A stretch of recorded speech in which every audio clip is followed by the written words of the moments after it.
मानवाम्बुजज्वलकराम्बुजचारसचन्द्रचन्द्रिकाडम्बरचारुमूर्ति प्रकटस्फुटभूषणरत्नदीपिकारुम्बितदिग्विभागनिस्तुतिविविक्तनिजप्रभाव भावाम्बरवीधिविष्टुतविहारमं భారతి. పరబ్రహ్మస్వరూపమైన సాయిబాబా భక్తులకందరికీ నమస్కారం. వృద్ధస్తావత్ చింతాసక్త అంటారు,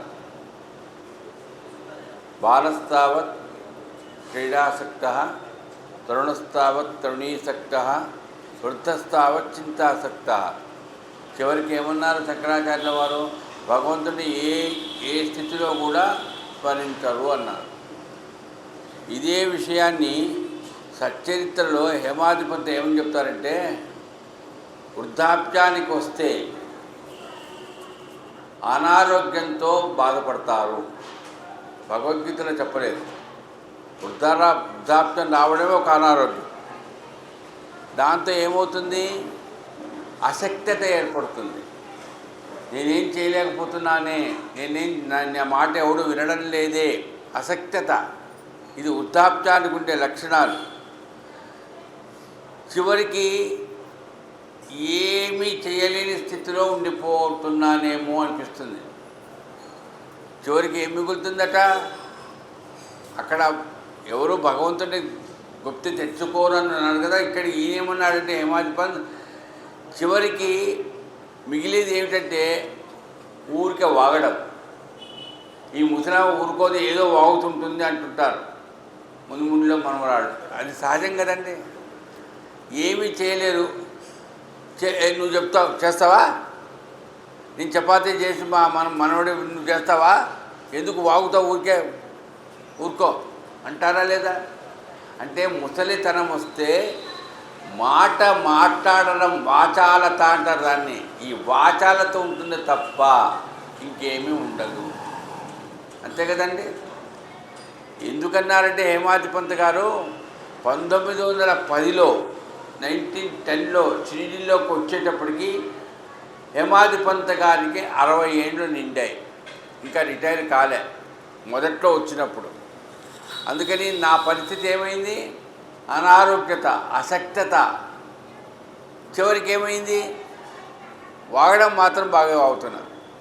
ఎవరు చెప్పిన మాట వినాను నేను. ఇదొక గుణం ఉంది. పెద్దతనం వస్తే కొంతమంది, అంటే ఎక్కువ మంది ఆడవాళ్ళు ఉన్నారు, మగవాళ్ళు లేరు అన్న తప్పు లేదు. మగవాళ్ళకి అసలు గిట్టదండి. ఇన్నాళ్ళు నేను చెప్పిన మాట విన్నారు, ఇప్పుడు ఎందుకు విన్నారు అంటే నా మాట వినడం లేదే అనే ఒక అహంకారం ఉంటుందే, అది వృద్ధాప్యంలో మగవాడికి ఎక్కువగా ఉంటుంది. అంటే పరిస్థితి ఏమిటంటే, బాగా సహజమైన విషయాలే గుర్తు చేస్తాను నేను. భార్యాభర్తలకు ఒక 3 ఏళ్ళు 4 ఏళ్ళు తేడా ఉంటుంది అంతే. కొంతమందికి ఎక్కువగా ఉంటుంది.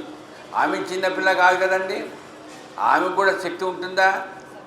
మా మేనమావతో అంటుండేవాడిని, ఒరే మీ అత్తయ్యకి చెప్పాను ఏదో చేసి పెట్టమని అన్నా. నేను అత్తయ్య చిన్నపిల్ల, నీకు 80 ఏళ్ళు అయితే ఆమెకు 70 ఏళ్ళు ఉంటాయి, చిన్నపిల్లలు కాదు కదా.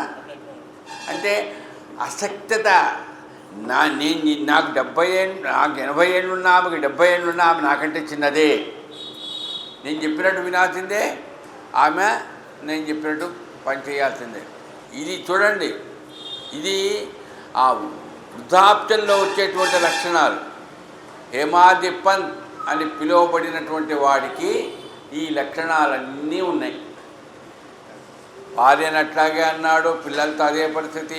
ఎక్కడ చూడన్నా ఎవరైనా మాట్లాడితే నాకంటే బాగా తెలుసా నీకు వాదన చేస్తాడు. అది ఆ దేవుడి విషయంలో ఎవరైనా మాట్లాడితే వాడు ఒప్పుకోడు. ఎవరు? హేమాద్రిపంత్. ఆయనని హేమాధిపంత్ అని మరాఠీలో అంటారు. అట్లాంటి అహంకారంతో ఉన్నాడట. ఎవరు? హేమాధిపంత్. అట్లాంటి వాడికి ఏమొచ్చిందండి? ఏం మాట్లాడతా, ఏదో మాట్లాడాలిగా. ఏమన్నాడంటే హేమాధిపంత్ చివరికి, ఈ మాట్లాడేది ఏదైతే ఉందో వాగుడు అంటారే, ఎప్పుడు వాగుతూనే ఉంటాడేదో. ఈ వాగుడు నేను ఎవరి కోసం ఉపయోగించాలి? నా పిల్లల కోసమో, నా భార్య కోసమో, నా సంపాదన కోసమో కాదు, నా బాబా కోసం వినియోగించాలి. అది అక్కడ మనం గుర్తుపెట్టుకోవాలి. వృద్ధాప్యంలో ఉన్నారు అందరూ. పొద్దున్నే ఉమామేశ్వరరావు చెప్పినట్టు అందరూ దాదాపు 60+ వాళ్ళే. ఈ వయసులో ఏం చేస్తారండి? వాగుతారో ఆసక్తితో ఏది ఉన్నా అదంతా బావ నీకోసమే. నేను నడవలేకపోతున్నా, నడుస్తూనే ఉన్నా, ఇది చాలు నీకోసమే. నీకోసమే నడుస్తున్నా, నడవలేకపోతున్న ఈ స్థితి నీకోసమే నడుస్తున్నా, మాట్లాడుతూ మాట్లాడతా ఆ వాగుడు నీకోసమే. అంటే నీకోసమే నేను ఇది వినియోగిస్తాను అని నిర్ణయించుకున్నాడట. అది వృద్ధాప్యం వస్తే ముసలివాడిని అయిపోయినాను, రిటైర్ అయిపోయాను, ఇప్పుడు నా మాట ఎవడూ వినడం లేదని ఎవరు ఇబ్బంది పడనక్కర్లేదు. మన మాట ఎవరు వింటారండి? సద్గురు సాయి వింటాడు. ఎప్పుడు వింటాడు? మనలో అహంకారం లేకపోతే. నేను నడవలేను, నా దగ్గర సంపాదన లేదు, నా పిల్లలు నా మాట వినడం లేదు, ఏదో నువ్వు కాస్త వింటున్నావుగా, చాలు, ఇది చాలు నాకు అని ఈశ్వరుడైనటువంటి సద్గురు అయినటువంటి సాయి తన భక్తులను ఆ రకంగా ఎక్కడా కూడా ఏ రకంగా నిరాసక్తత కలిగించకుండా ఉత్సాహపరుస్తూ, బాగానే నడుస్తున్నావే, బాగానే మాట్లాడుతున్నావే, బాగా మెచ్చుకుంటాడండి. నీకు ఎవరు ఏ బిరుదులు ఇవ్వలేదా? వాళ్ళు ఇవ్వకపోతే నేను ఇస్తా ఒకటి. ఇది హేమాద్రి పంత్ అని పిలిచాడండి. ఎవరిని? అన్నాసాహెబ్ దబోల్కర్ని. అన్నాసాహెబ్ దబోల్కర్ అసలు పేరు గోవింద రఘునాథ దబోల్కర్ పూర్తి పేరు. అన్నాసాహెబ్ దబోల్కర్ని ఏమని పిలిచాడు? పిలిచాడు కాదు, బిరుదిచ్చాడు. పిలవడం వేరు. ఎవరిని? ఉమామేశ్వరరావు గారు అని పిలవడం, ఆయన పేరు పెట్టి పిలుస్తున్నాం కాదు, ఆయనకు బిరుదు పెట్టామనుకోండి, అప్పుడు ఏంటి నాకు ఈ బిరుదు పెట్టి పిలుస్తున్నాడు అంటే నన్ను నా పేరుతో పిలవకుండా ఎలా పిలుస్తున్నాడు? నా పేరుతో అంటే నా పేరు, ఇప్పుడు ఆయన పేరు నాకు తెలియదండి, స్వామి బాగున్నారా అని పిలుస్తా, సంబోధన. కానీ పిలిచేటప్పుడు వేరే పేరు పెట్టానుకోండి, ఏమండి చందోర్కర్ గారు బాగున్నారా అని అన్నా అనుకోండి, నేను ఊరికే అనుకోండి, నాకు చందోర్కర్కి ఎక్కడ సంబంధం అండి బాబు. ఆయన ఇక్కడ తహసీల్దార్గా పనిచేసిన రోజుల్లో బాబాను చూశాడు, ఆయనతో మాట్లాడాడు, అనుభవాలు ఉన్నాయి, నన్ను పట్టుకొని చందోర్కర్ అంటాడేంటి అని అనుకోవడాలేడా? అనుకుంటాడు కదా. ఇదే జరిగింది. అన్నాసాహెబ్ దబోల్కర్ అనే వ్యక్తి బాబా దగ్గర ఉన్నాడు. మాట్లాడాడు, వాగాడు, పోట్లాడాడు, అంటే కట్టెలతో పోట్లాడా, బాధన చేశాడు. ఇదంతా మీకు తెలుసు, సచరిత్ర ఉంది. అట్లాంటి వ్యక్తిని కూర్చోబెట్టి ద్వారకామాయిలోనే ఈ హేమాద్రి పంత్ ఏమన్నాడు? అప్పుడు హేమాద్రి పంత్ అని నన్ను పిలిచాడే, నా పేరు తెలియక పిలిచాడు ఆయన. నా పేరు తెలియక అక్కడ ఏం జరిగిందో కూడా ఆయన తెలుసు. నేను ఎవరిని ఏమన్నానో తెలుసు, నేను ఏం మాట్లాడానో తెలుసు, నేను ఎవరితో మాట్లాడానో తెలుసు, ఎంత మాట్లాడానో అన్నీ తెలుసు, A to Z. అందుకనే ఏమిటా గొడవ, ఏదో గొడవ చేశారే, ఏమిటా గొడవ అని హేమాద్రి పంత్ ఏమన్నాడు అంటే, నేను చేసిన గొడవ ఆయనకు తెలుసు, నేను ఏం మాట్లాడానో తెలుసు, నన్ను పట్టుకొని హేమాద్రి పంత్ అన్నాడు. మరి నేను ఏం మాట్లాడాను? మాట్లాడలే, పోట్లాడాను. ఎందుకు పోట్లాడాను? అవసరం లేదు గురువు, అవసరం లేదు గురువు, మనకు తెలివితేటలు ఉన్నాయి, మనం ఏం చేసినా మంచి చెడ్డ మాకు తెలుసు, మేము చేస్తాం, మా గురువు అవసరం లేదు. ఇది వాదన. ఎవరితో వాదన పెట్టుకున్నావు నువ్వు? ఎవరు ఏమీ తెలియని వాడితో వాదన పెట్టుకోలే, చదువుకోని వాడితో వాదన పెట్టుకోలే. బాలా భాటే ఆయన ఎవరండి? ఆయన లీడింగ్ లాయర్, చాలా బాగా మాట్లాడేవాడు ఆయన. దీక్షిత గారి తెలిసినవాడు. ఆ బాలా భాటే ఉన్నాడు ద్వారకామాయిలో, అదే మన గురుస్థాన్లో. ఇది జరిగింది ఎక్కడ? గురుస్థాన్ అంటారే, ఆ గురుస్థాన్ దగ్గరలో ఒక చిన్న రూమ్ ఉండేది ఆ రోజుల్లో, ఇప్పుడు లేదు, అది పడగొట్టేశారు. ఆ రూములో బాలా భాటే, అన్నాసాహెబ్ దబోల్కర్, కాకాసాహెబ్ దీక్షిత్ వీళ్ళు ముగ్గురు కూర్చున్నారు, పోట్లాడుకున్నారు. ముగ్గురులో దీక్షిత్ గారు ఏమి మాట్లాడలే, వీళ్ళిద్దరూ మాట్లాడుకున్నారు. మాట్లాడలేదు, మళ్ళా పొరపాటుగా చెప్తూ పోట్లాడుకున్నారు. బాలా భాటే అన్నాడు, ఎందుకే పోట్లాట,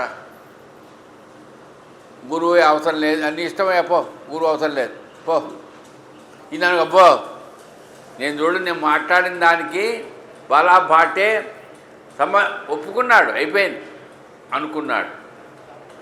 అదంతా ఎవరికి తెలియదు అనుకున్నాడు అన్నా సాహెబ్ దబోల్కర్.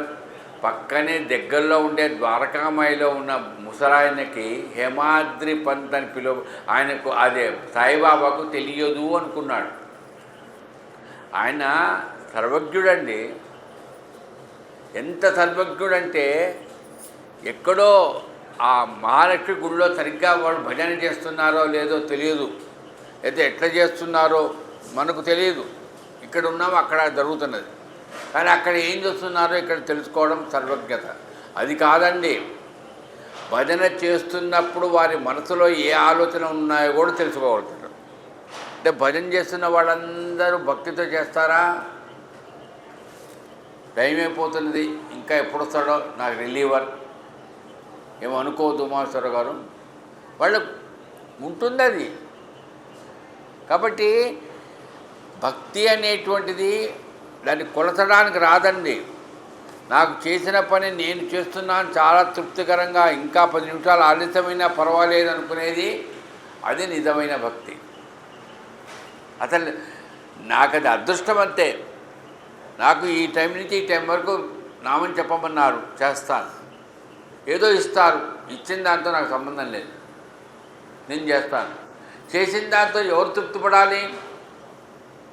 అందరూ తృప్తిపడాలి కాక నేను తృప్తిపడాలి ముందు. అది గుర్తుపెట్టుకోండి. నేను అనే అహంకారం ఉందే అది తృప్తిపడాలి చాలు. నాకు నేను మనస్ఫూర్తిగా ఆనందంగా చెప్పుకున్నాను. ఇప్పుడు నేనున్నానండి, నేను చెప్తున్నాను, నేను పదే పదే చెప్తుంటాను. ఎవరు తృప్తిపడాలి? మీరు కాదు, నేను తృప్తిపడాలి. నేను చెప్పానా, గంట సేపు చెప్పానా, గడియారం చూసుకొని చెప్పానా, ఎందుకు అనవసరంగా చెప్పాను? నాకే తృప్తి లేదు, మన ఎందుకు ప్రయోజనం ఏంటండి? అందుకని సంగీతన సాధన చేసిన వాళ్ళు, సంగీతం తెలిసిన వాళ్ళు తెలిపే మనసా అని త్యాగరాజస్వామి లాంటి వాళ్ళు తన మనస్సుకు ప్రశ్నలు వేసుకుంటారు. ఏమిటి నేను ఎవరికైనా చెప్తున్నానా? కాదు, నాకు నేను సరిగ్గా చెప్పుకుంటున్నానా లేదా? అలాగే ఎప్పుడైనా సరే ఆ వాదించే వాదన ఏదైతే ఉందో, ఎందుకు వాదిస్తున్నాం, పోట్లాడుతున్నాం, విషయం ఏమిటో, ఎవరి కోసం, నా కూతురు కోసం పోట్లాడడంలే, నా కొడుకు కోసం పోట్లాడడంలే, గురువు అవసరం లేదని పోట్లాడడం ఏంటండి? అవసరమా? ఎందుకు పోట్లాడి ఏం చేస్తాను? నాకేమైనా లాభమా? ఏమీ లేదు. లాభ నష్టాలు లేవు, దానివల్ల ఇబ్బందులు ఏమీ లేవు, కానీ పోట్లాడతాం. ఎందుకని? ఇప్పుడు చెప్పా కదా, వాచాలత, ముసలితనం వచ్చింది, పని లేదు, దొరికింది ఛాన్సు, వాడు ఎవడో అన్నాడు మాట్లాడు, ఇంకా పోట్లాడైపోయింది. ఆ విషయము బాబా దగ్గర తెలుసా తెలియదా? ఎందుకంటే వీళ్ళు పోట్లాడి సాయంకాలం దాకా పోట్లాడే వాళ్ళేమో, కానీ మధ్యలో గంట మోగింది. ఎందుకు? హారతి స్టార్ట్ అయింది. ఆ గంట మోగంగానే వచ్చేస్తారు అందరూ. దీక్షిత్ అన్నాడు, అరే మేము మాట్లాడుకునేది ఏమిటో పోట్లాడు, నాకు కూడా అర్థం కాలేదు, మనం మోదం పారా, హారతికి టైం అయింది. హారతి అనగానే లేదు, హారతి లేదేం లేదు, నేను మాట్లాడతాను, లేదు. ముగ్గురు బయలుదేరారు, వచ్చి కూర్చున్నారు. ఇది జరిగింది.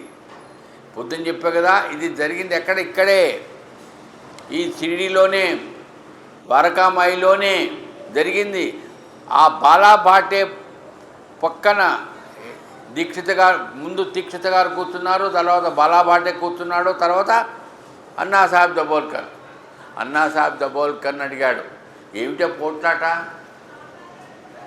అమ్మ నాయనో, గురుస్థానంలో ఏం జరిగింది, సాటేవాడేలో ఏం జరిగింది, గురుస్థానంలో సాటే ఏం జరిగింది, అక్కడ ఏమిటో పోట్లాట అంటే అక్కడ ఏం జరిగిందో ఈయనకు తెలియదేమో అనుకున్నాడు, కానీ పోట్లాట అంటున్నాడు. ఏమిటి? మేము పోట్లాడుకున్నాం, కానీ కర్రలతో కాదు, మాటలతో. అవసరమా? రే ఏం మాట్లాడుతున్నావురా, ముసలితనం వచ్చింది కదరా, నోరు మూసుకొని పడి ఉండక, మంచి మాటలేవో ఆయన చెప్తుంటే వినక పోట్లాడతావా అని తిట్టాలి కదండి. ఎవరైనా అంతే కదా, ఏ గురువు అయినా అంతే చేస్తాడా లేదా? అందుకని నిన్న పొద్దున చెప్పాను, ఇప్పుడు చెప్తున్నాను, ఇంకా 3 పూటలు ఉంది, 3 పూటలా చెప్తాను. సచ్చరిత్ర, గురుచరిత్ర ఎక్కడా కూడా ఇక్కడ ఉన్న కథలు లాంటి కథలు ఉండవు. ఈ గురువు ఏం చేశాడు? అన్నాసాహెబ్ దబోల్కర్ని వాదన చేస్తావా? ఎందుకు వచ్చావు షిరిడీకి? చందోర్కర్ చెప్పలేదా? దీక్షిత్ చెప్పలేదా? గురువు అంటే అవసరమా లేదో ఇక్కడికి వచ్చి వాదిస్తావా? అది కాటే అట్లా వాదిస్తావా గురుస్థానంలో కూర్చొని అని అనలేదు. అనకుండా హేమాద్రి పంత్ ఏమన్నాడు? ఇది నన్ను హేమాద్రి పంత్ అని పిలిచాడా? నా పేరు తెలుసు, కానీ నన్ను హేమాద్రి పంత్ అని పిలిచాడు. హేమాద్రి పంత్ ఎవడండి? అక్కడ ముగ్గురు ఎవరికైనా ఉందా పేరు? లేదా అప్పుడు ఎప్పుడన్నా ఎవరికైనా పేరు పెట్టారా? చందోర్కరు, దీక్షిత్ గారు వీళ్ళందరూ పేర్లు వాళ్ళకి ఎవరికైనా పేరు పెట్టాడా? ఎవ్వరికీ లేదు. కానీ హేమాద్రి పంత్ ఎవరైనా 14వ శతాబ్దం వాడాయన. ఇప్పుడు మనం వింటున్న ఎప్పటికైతే 19వ శతాబ్దం, 14వ శతాబ్దంలో ఉన్నాడట. అప్పుడు ఉండేటువంటి ఆ రాజులకు ఆయన మంత్రిగా ఉండేవాడట యాదవ రాజ్యానికి. అందులో ఆయన మంచి పండితుడట. ఆయన ఆ రోజుల్లో సంస్కృతం బాగా తెలిసినవాడట, పద్యాలు బాగా రాసేవాడట.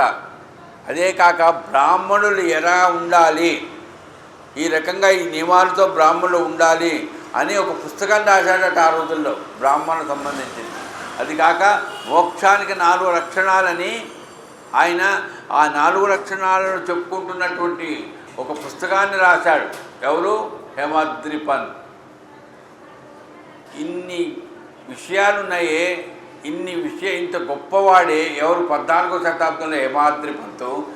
మరి హేమాద్రి పంత్ నన్ను పిలిచాడేంటి? నేనంత గొప్పవాడినా? చూడండి, గొప్పవాడినా కాదా, నాకు అర్హత ఉందా లేదా? నన్ను బిరుదు పెట్టి పిలుస్తున్నారంటే నాకు అర్హత ఉండాలి. ఏదో వాడికి ఆ బిరుదు పెట్టి పిలిస్తే వాడు 10 లక్షలు ఇస్తాడు కాబట్టి ఇవ్వడం తప్పండి, చాలా తప్పది. వాడు మెచ్చుకున్నంతసేపు బాగుంటాడో ఆ తర్వాత ఎడిపోతాడో తెలియదు. కానీ మెచ్చుకున్న నాకు ఆ మెప్పుదలలో ఏదైతే పేరు చెప్పాడో ఆ అర్హత నాకుందా? అర్హత పొద్దునే నేను గుర్తు చేసుకున్న అర్హత ఉందా? అక్కడ పడింది. నాకు అర్హత లేదు. నాకు నేను ప్రశ్నించుకోవచ్చు. రాజేంద్ర ప్రసాద్ ఎప్పుడో ఉద్యోగం రాని రోజుల్లో బ్యాట్ పట్టుకొని తిరుగుతున్నా, సరిగ్గా చదువుకోను, తిరుగుతుంటా. మధ్యాహ్నప్పుడు కూడా అదే పని, సాయంకాలం అదే పని. ఏమో సచిన్ బాగున్నావా అని ఎవడన్నా నాకు పెద్ద ఆయన ఎవరన్నా అన్నారనుకోండి, నేను సచిన్ అయిపోతానా? సచిన్ టెండూల్కర్ని అయిపోతానా? ఒరే, బ్యాట్ పట్టుకొని ఈ రకంగా తిరిగితే అక్షరాలు అదే నీకు 0 వస్తాయి అన్ని సబ్జెక్టులో, ఫెయిల్ అయిపోతావురా. అనవసరంగా నీకు ఏదో ఆ రకంగా సచిన్ టెండూల్కర్ లాగా నువ్వు ఏదో పేలిపోతున్నావు, ఎందుకురా ఇంత అని నన్ను హెచ్చరిస్తున్నారు. ఒళ్ళు దగ్గర పెట్టుకో, బాగా చదువుకో అని చెప్పకుండా సచిన్ బాగున్నావా అంటే అర్థం చేసుకోవాలి ఎవరు? అంతర్ముఖం అన్నానే, ఇదే అంతర్ముఖం. నేను సచిన్ టెండూల్కర్నా? ఆయన ఎక్కడా, నేనెక్కడా? ఆయన భారతరత్న, ఆయన గొప్ప ఆటగాడు, చిన్న వయసులోనే బాగా ఆడాడు. మరి నా వయసు నాకేంది? నాకు దేంట్లో కూడా లేదు. మరి అట్లాంటి స్థితిలో ఆ రకంగా నన్ను ఆ బిరుదు పెట్టి పిలవడంలో అర్హత ఉందా నాకు లేదా అని నేను ప్రశ్నించుకోవాలా అక్కర్లేదా? ప్రశ్నించుకోవాలి కదండి. హేమాద్రి పంత్ అని బిరుదు పిచ్చాడండి. అర్హత ఉన్నదా లేదా? ఉందండి. నేను నిజంగా హేమాద్రి పంత్ని బాబా భలే పెట్టాడండి నాకు పేరు అనుకునేంత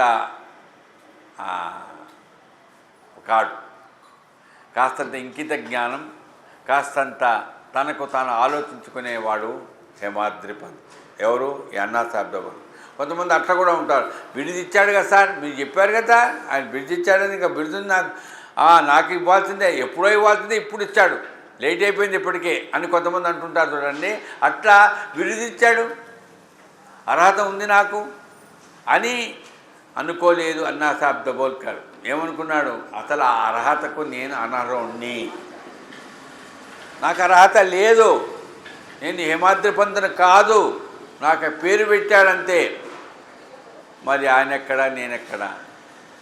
కానీ మొదటి రోజుల్లోనే అంటే 1910లోనే అడుగుపెట్టినప్పుడే హేమాద్రి పంతుల్ని పిలిచాడే, అర్హత లేదు కదా, మరి అర్హుడయ్యాడా లేదా? నీ పొద్దున నేను మీ ముందు గుర్తు చేసుకున్నా, చాలా మందితో అన్నాను. లక్ష్మీనగర్లో సాయిబాబా గుడిలో జ్ఞానయజ్ఞం జరిగితే కథలు చెప్తానని చెప్పాను. రేపు గుడ్డ పెళ్ళికల కథలు చెప్తాను, రేపు ఇంకో కథ చెప్తాను అని చెప్పాను. ఇక్కడ వచ్చేటప్పుడు నాకు ఎందుకో పొద్దున ఈరోజు సాయంకాలం అర్హత అనర్హత గురించి చెప్తానన్నాను. ఏమిటి అనర్హత, ఏమిటి అర్హత? ఇది అర్హత, ఏది హేమాద్రి పంత్ అనేది అర్హత. బిరుదు ఇవ్వవచ్చు అసలు సాయిబాబా ఇవ్వకూడదు. ఏ గురువు కూడా ఇవ్వడండి. గురువు ఎప్పుడు ఇస్తాడు బిరుదు? బాగా ప్రావీణ్యత పొంది తనంతటి వాడైతే కూడా ఇవ్వడు. తర్వాత చూసుకుంటాడు, చాలా వేరే వేసుకుంటాడు. నాకంటే గొప్పవాడు అంటే వాడు నాకంటే మించిపోతాడేమో అనుకుంటాడు గురువు గారు. కానీ సాయిబాబా అలాంటి గురువు కాదని సద్గురువు అండి ఆయన. సద్గురువు లక్షణాలు రాస్తాడు హేమాద్రి పంత్. ఎందుకని ఆయన అనుభవించాడు కాబట్టి బాబా సాంగత్యంలో. పిల్లవాడు తనకంటే గొప్పవాడైపోవాలని అనుకుంటాడు, శిష్యుడు తనకంటే గొప్పవాడైపోవాలని అనుకోడు. తండ్రి బస్ కండక్టర్ అయితే వాడు ఐఏఎస్ కలెక్టర్ కావాలనుకుంటాడు తండ్రి, ఎవరు కొడుకు గురించి. అట్లాగే హేమాద్రి పంత్ అని పిలిచాడంటే నా గురువు, నా సద్గురువు నన్ను చూడంతోనే నేను వాదించినా కూడా, వాచాలతో నాకు బాగా వాదన ఉంది, నేను వాదిస్తాను అని తెలిసినా కూడా అది ఆయనకు తెలుసు, అయినా నాకు బిరుదిచ్చాడు. చూడండి, అర్హత అసలు లేదండి. ఎట్టి పరిస్థితుల్లో అతనికి ఆ పేరు పెట్టకూడదు, కానీ పెట్టాడు. పెట్టిన ఆ పేరు సార్థకత చేసుకోవాలి కదండి. నాకు అర్హత లేదండి, పెట్టాడు కదా. ఇప్పటికైనా బుద్ధి తెచ్చుకొని మరి అంత వాడిని కావాలిగా. అంత వాడిని కావాలంటే 60 ఏండ్లప్పుడు ఏమవుతాడండి? నాకెవడో ఏదో బిరుదిచ్చాడు, ఏదో క్రికెట్ అని అదని ఇదని. ఇప్పుడు నేను ఆడతానా? ఒక ఓవర్ వేయడానికే ఓపిక ఉండదు. మరి ఏం చేస్తాను నేను? ఎందుకని నాకు ఇచ్చారు ఇప్పుడు? 24 ఏళ్ళప్పుడో 30 ఏళ్ళప్పుడు ఇవ్వాలి అనుకుంటానా లేదా? అలాగే ఈ వయసులో నన్ను హేమాద్రి పంత్ అని పిలిచాడే, నాకు అర్హత ఉందా? అసలు లేదు. మరి ఈ వయసులో నాకు ఆ బిరుదిచ్చాడంటే ఎందుకు ఇచ్చాడబ్బా? నేను ఎంత సాధన చేసినా, ఎంత కష్టపడ్డా అంతటి వాడిని అవుతానా? ఇది చూడండి, మనం గుర్తుపెట్టుకోవాల్సింది అదే. ఇంత వయసు వచ్చింది మనకు, బాబా మనల్ని ఆశీర్వదిస్తాడు. ఆశీర్వదించినప్పుడు అర్హత ఉందా లేదా? లేదు. మరి అర్హత ఎప్పుడు ఎట్లా సంపాదిస్తాం? మన వల్ల అయ్యే పనేనా? కాదు. కానీ నిరాశపడకండి, మీకంత పేరు వస్తుంది. పొద్దునే చెప్పారు ఉమామహేశ్వరరావు గారు, ఇక్కడ బస్సులు నిలిపేవాళ్ళమండి అని. నాకు తెలిసినప్పట్లో ఎప్పటికప్పుడు ఇట్లా జనం చూసి నేను సంతోషపడుతున్నాను. ఆయన బస్సులు నిలపడం నాకు తెలియదు. కానీ ఇప్పుడు ఆయన ఏమనాలి? నాకు తెలియనప్పుడు కాదు, ఇప్పుడు అంటే అంత శక్తి సామర్థ్యాలు ఉన్నవాడు కూడా ఎంత నిరాడంబరుడిగా, ఏమీ తెలియని వాడిగా ఉన్నాడంటే మరి ఆయన్ను ఏ రకంగా అర్హత ఉంది? ఆయనకు అర్హత ఉంది కాబట్టే, అయ్యా నీకు వయసు పెరిగిపోయినా ఈ కార్యంలో నీకేం విఘ్నం కాదు, ఇవి ఏ క్షేత్రంలోనే నామని చెప్పిస్తావు, నీవు ఆనందం పొందుతావు, అందరికీ ఆనందం పొందుతావు. ఇది మనం అనాలి, సహజమే. కానీ అర్హత లేదు నాకు. కానీ హేమాద్రి పంత్ అన్నాడే, అర్హత ఉందా? లేదు. అర్హుణ్ణి అవుతానా? ఏ వయసులో? 60 ఏండ్ల వయసులో అర్హుడు ఎట్లా అవుతాడండి? పొద్దున్నే ఇప్పుడు ఇంకా రాలేదు, వస్తానని చెప్పారేమో నాకు తెలీదు. ఈ ద్వారకామాయిలో జరిగింది ఇది. ఈ ద్వారకామాయి భవన్ మేనేజర్ ఉన్నారు, ఆయన పేరు శ్రీనివాసు కదా. ఆ శ్రీనివాస్ గారు చెప్పారు. ఆయన ఎవరో తెలుసా అండి? హైదరాబాద్ వాడే, తెలుగువాడే, బాగా చెప్పాలంటే ఆంధ్ర తెలంగాణ అంటే ఆంధ్రవాడే.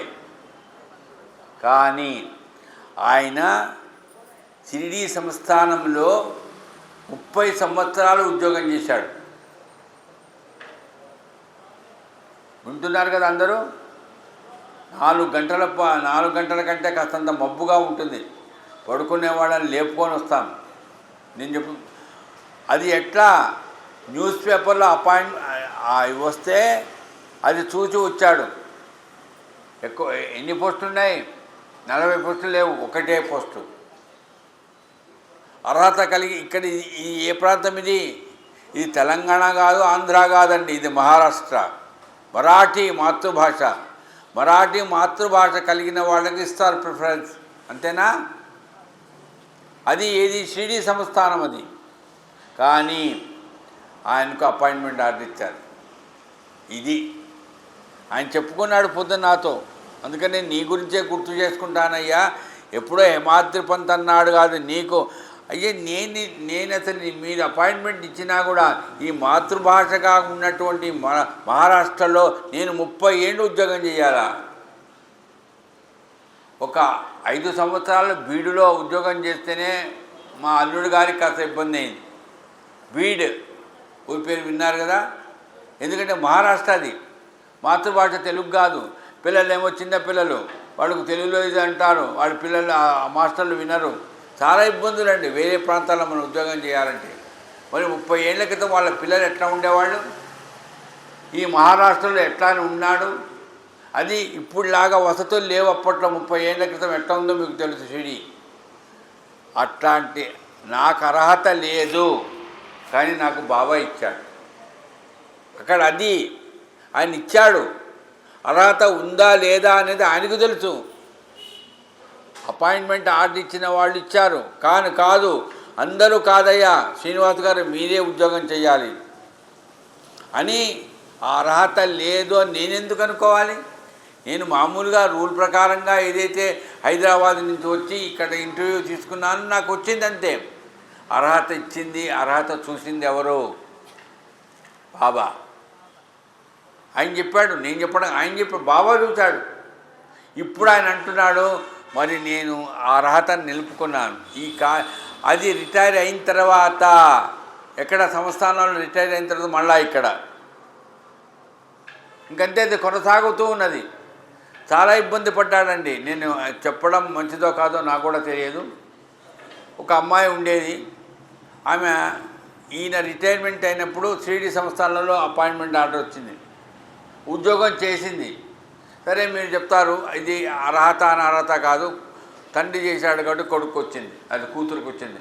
కానీ ఆ అమ్మాయి ఏదో ఆపరేషన్ వలన ఆమె చనిపోయింది. ఆ అమ్మాయి చనిపోయినా కూడా ఈ ద్వారకామాయి భవన్లో మేనేజర్గా ఉంటూ ఎందుకు వచ్చింది నాకు? ఈ మహారాష్ట్రలో నేను చేసి నాకేమొచ్చింది అని నిరుత్సాహపడకుండా బాబా సేవలో ఉందాం.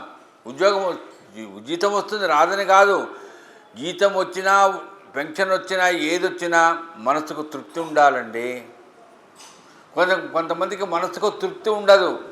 ఎందుకు చేశాను రా బాబు ఈ ఉద్యోగం, ఎవడి మెప్పుల కోసం చేశాను రా ఉద్యోగం, ఎవరు మెచ్చుకొని నాకు ఏమిస్తే ఏమొస్తుంది నాకు అనుకుంటుంటారు. కానీ ప్రతి క్షణం ఏదైతే మనం చేస్తున్నామో దానికి మనం తృప్తి పడాలి. ముందు గుర్తుపెట్టుకోండి. అందుకని డిగ్నిటీ ఆఫ్ లేబర్ అంటారు. నువ్వు క్లర్క్గా ఉండు, ప్యూన్గా ఉండు, ఆఫీసర్గా ఉండు, నీ డ్యూటీ నువ్వు చేసేటప్పుడు తృప్తి ఉండాలి. నీకు తృప్తి లేకుండా ఉద్యోగం చేయకూడదమ్మా. చేస్తున్నాడు. ఇంత తృప్తి కలిగిస్తుంది ఎవరండి? అప్పుడేమో అనర్హత కదండి, అర్హత లేదు, మరాఠీ మాతృభాష కాదు, హైదరాబాద్ నుంచి వచ్చాడు, అందరినీ కాదని అపాయింట్మెంట్ ఆర్డర్ ఈయనకే ఇచ్చారు. నేను అనర్హుడిని కాదయ్యా నువ్వు ఉద్యోగం చేయాలన్నారు వాళ్ళ సంస్థానం ట్రస్టీస్. చూడండి జరిగింది ఇది. అయినా ఈరోజు పరిస్థితి ఏంటి?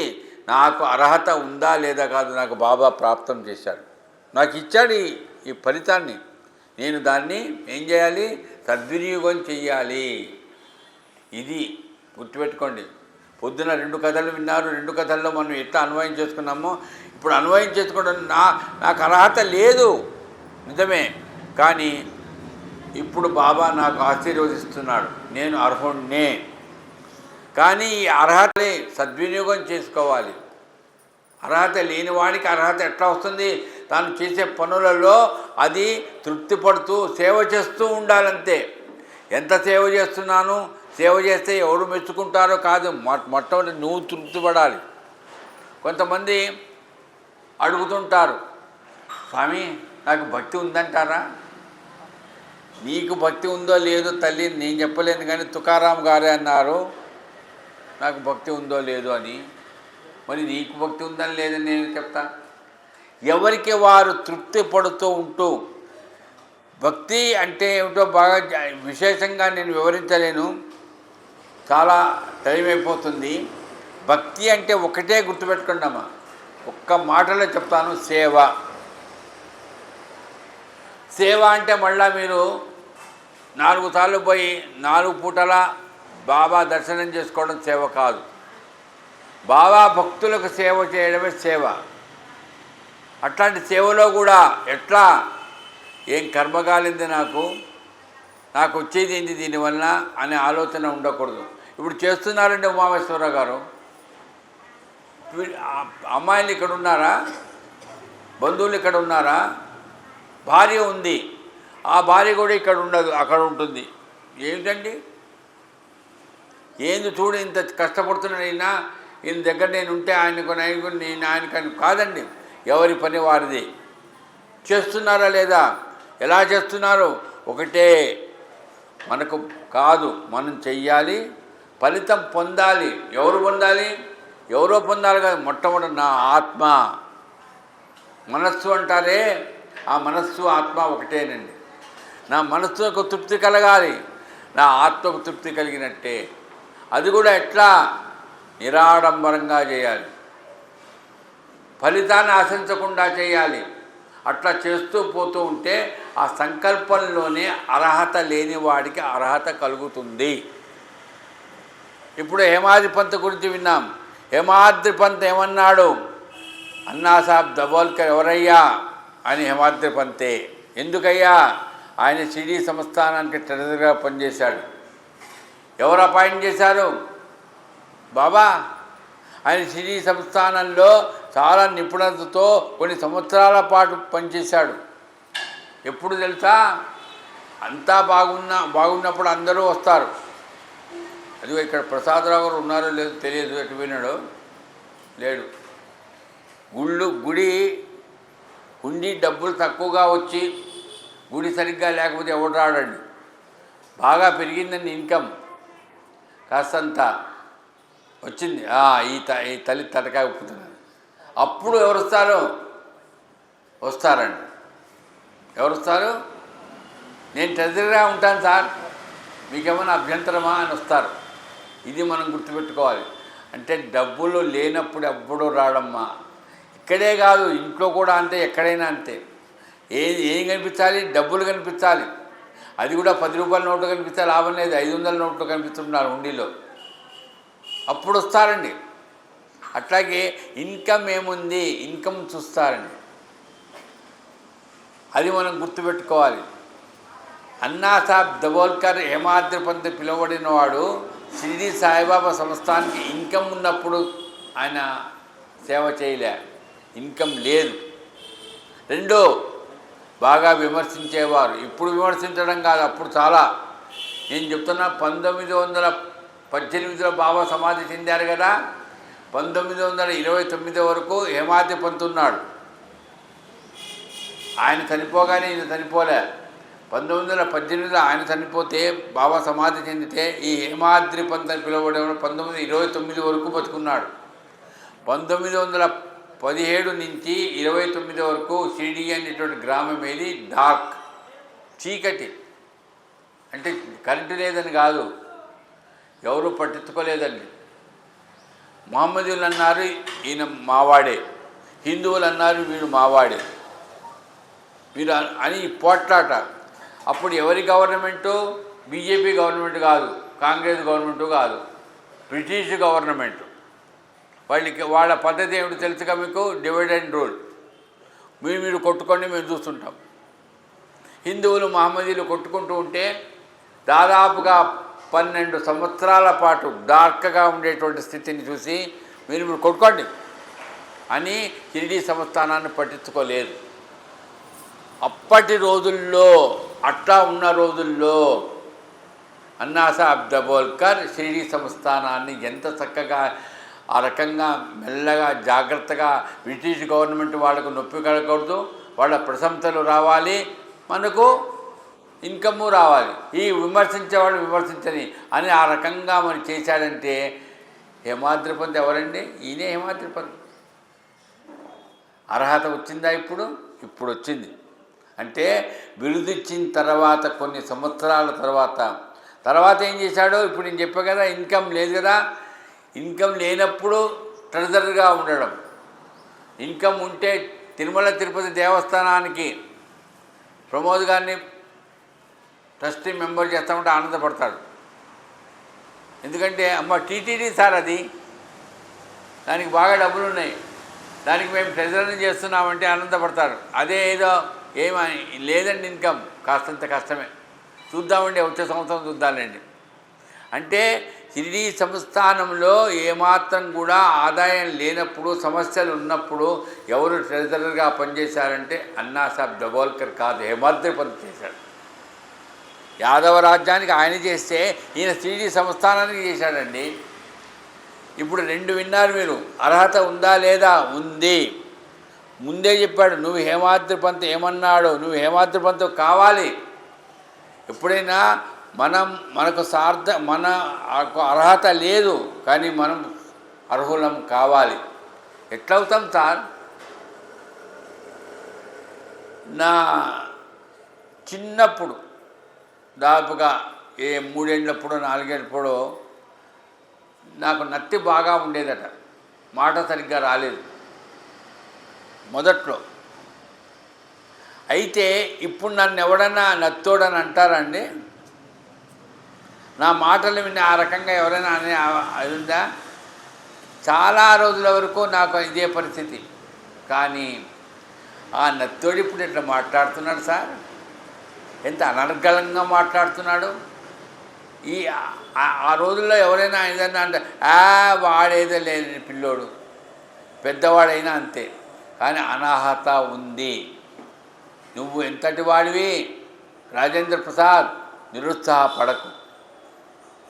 నువ్వు మాట్లాడంతే, నువ్వు మాట్లాడితే నీకు ఆరోగ్యం అంతే. నిన్ననే ఆయన కూడా ఎక్కడో పోయినాడా, ఎవరు కనపడటం లేదు. ప్రభాకర్ గారు ఉన్నారు. మీరు వాకింగ్ కాస్తారు, మీకు ఎక్సర్సైజు, మీకు టాకింగే ఎక్సర్సైజు అన్నాడు. ఓనేమో ఇది ఎక్కడ నేను అనుకున్నా. మాకు డాక్టర్లు చెప్పారు, వాకింగ్ బాగా చేస్తూ ఉంటే కాస్త ఎక్సర్సైజ్, అంతకంటే మీకు ఏం మందులు వాడకూడదు, ఏ మందు మీకు పనిచేయదు, పెయిన్ కిల్లర్లు ఎక్కువ వాడకూడదు. నేనన్నా టాకింగ్ ఎక్సర్సైజ్ అవుతుందండి. ఎంత ఆరోగ్యంగా మాట్లాడతారు సార్ మీరు. అంటే ఆరోగ్యంగా మాట్లాడడం అనేటువంటిది ఒక అర్హత నీకుంది. అర్హతను నువ్వు సద్వినియోగం చేసుకో ముందు. తర్వాత సంగతి ఈ కాలు సంగతి. కాళ్ళు లేని వాళ్ళు ఎంతమంది లేరు, కుంటిగా నడిచేవాళ్ళు ఎంతమంది లేరు. ఇంకా రాలేదు, ఎక్కడ పోయినాడు మీ ఆయన, ఏమో ఎటుపోతుంటాడో అనుకుంటుందామె, నేను అనుకోను. అట్లానే వాళ్ళ లక్ష్మీనగర్ సాయిబాబా మందిరం మేనేజర్ పవన్ కుమార్ కుంటి పట్టుకుంటాడు, ఆయనకు కాలు లేదు, తీసేశారు.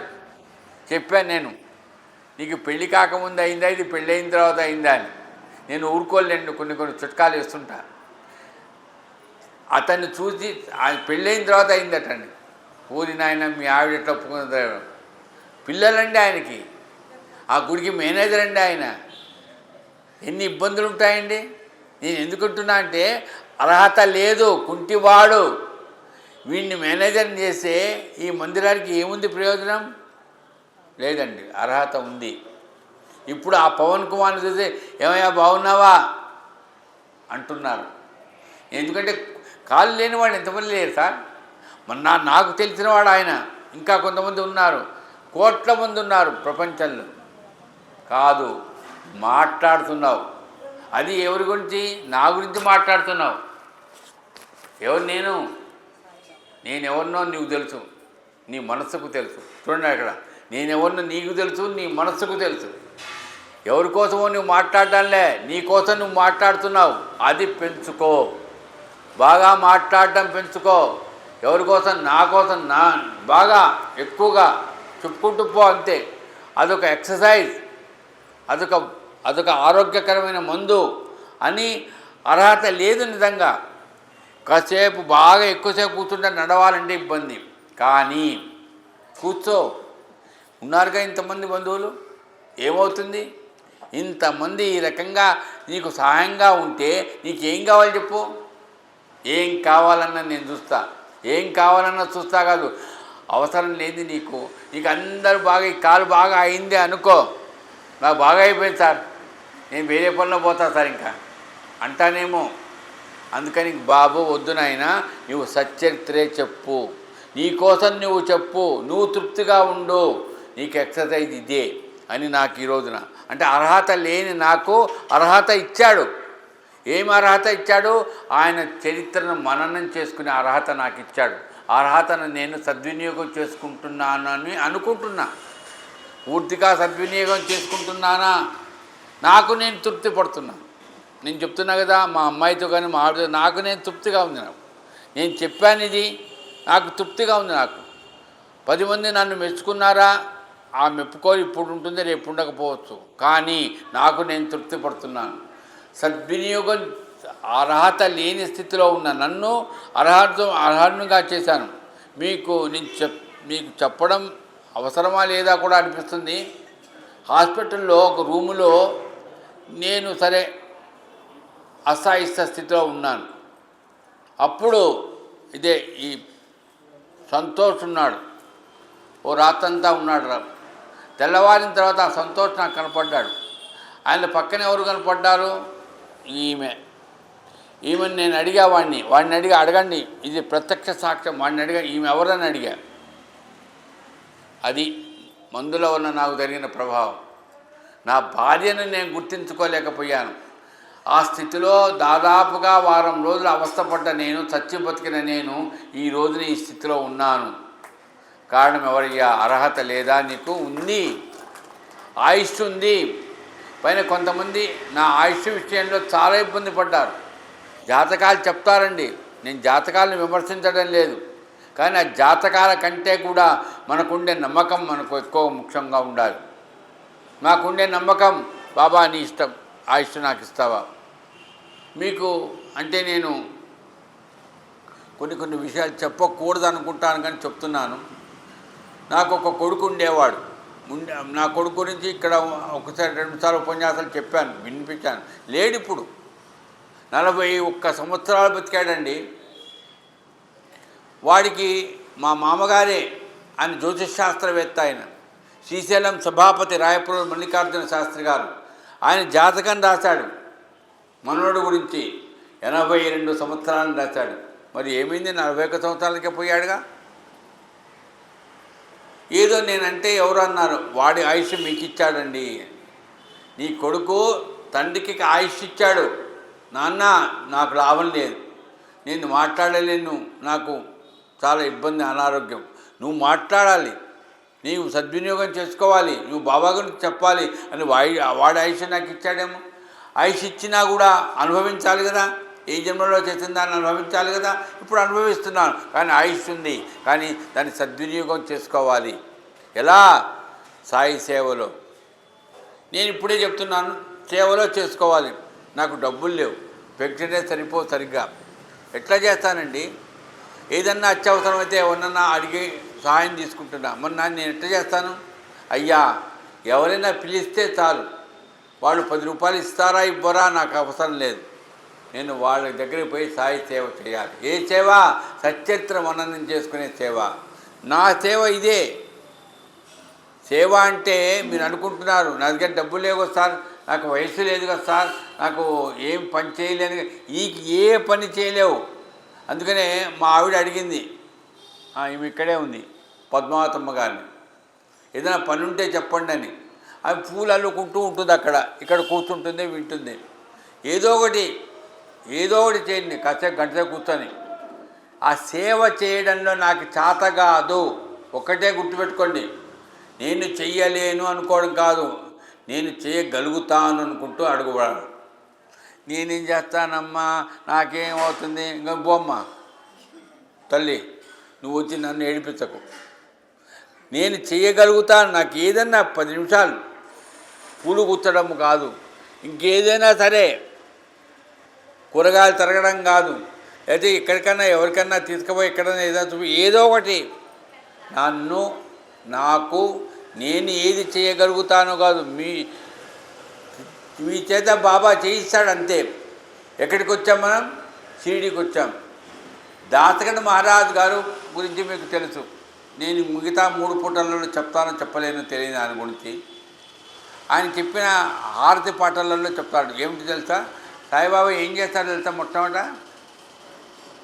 ఆయన డబ్బులు ఇవ్వడు, పెద్ద పెద్ద హోదాలు ఇవ్వడు.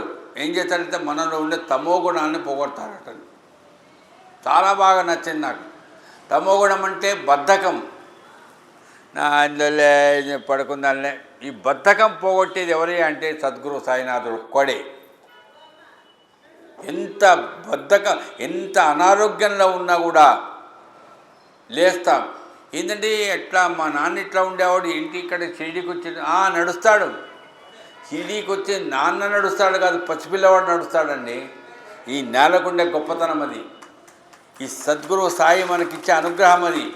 అంటే మనకు లేని ఉత్సాహాన్ని మనకు కలిగిస్తున్నాడు. ఎందుకు? అనర్హుడివే అని అనుకోకురా, అర్హుడివే నువ్వు. ఎప్పుడూ నిన్ను నువ్వు తెలుసుకున్నప్పుడు. నిన్ను నువ్వు అంటే మా అమ్మ నాన్న నాకు పేరు పెట్టారు, నేను ఉద్యోగం చేస్తున్నాను, ఇది కాదు. ఆత్మ సాక్షాత్కారం. తృప్తిగా ఉండు, ఆనందంగా ఉండు. ఇది మనం తెలుసుకోవాల్సింది. కాబట్టి అర్హత అనర్హత. అర్హత లేదు కానీ హేమాద్రి పంత్ అయ్యాడు. ఇంకా 3వది నేను చెప్పలేదు. ఏమిటది? అర్హతకు వచ్చేసింది హేమాద్రి పంత్. ఎవరండి? గురుచరిత్ర ఎవరు రాశారు సార్? సరస్వతి గంగాధర్ రాశాడు మన మరాఠీలో.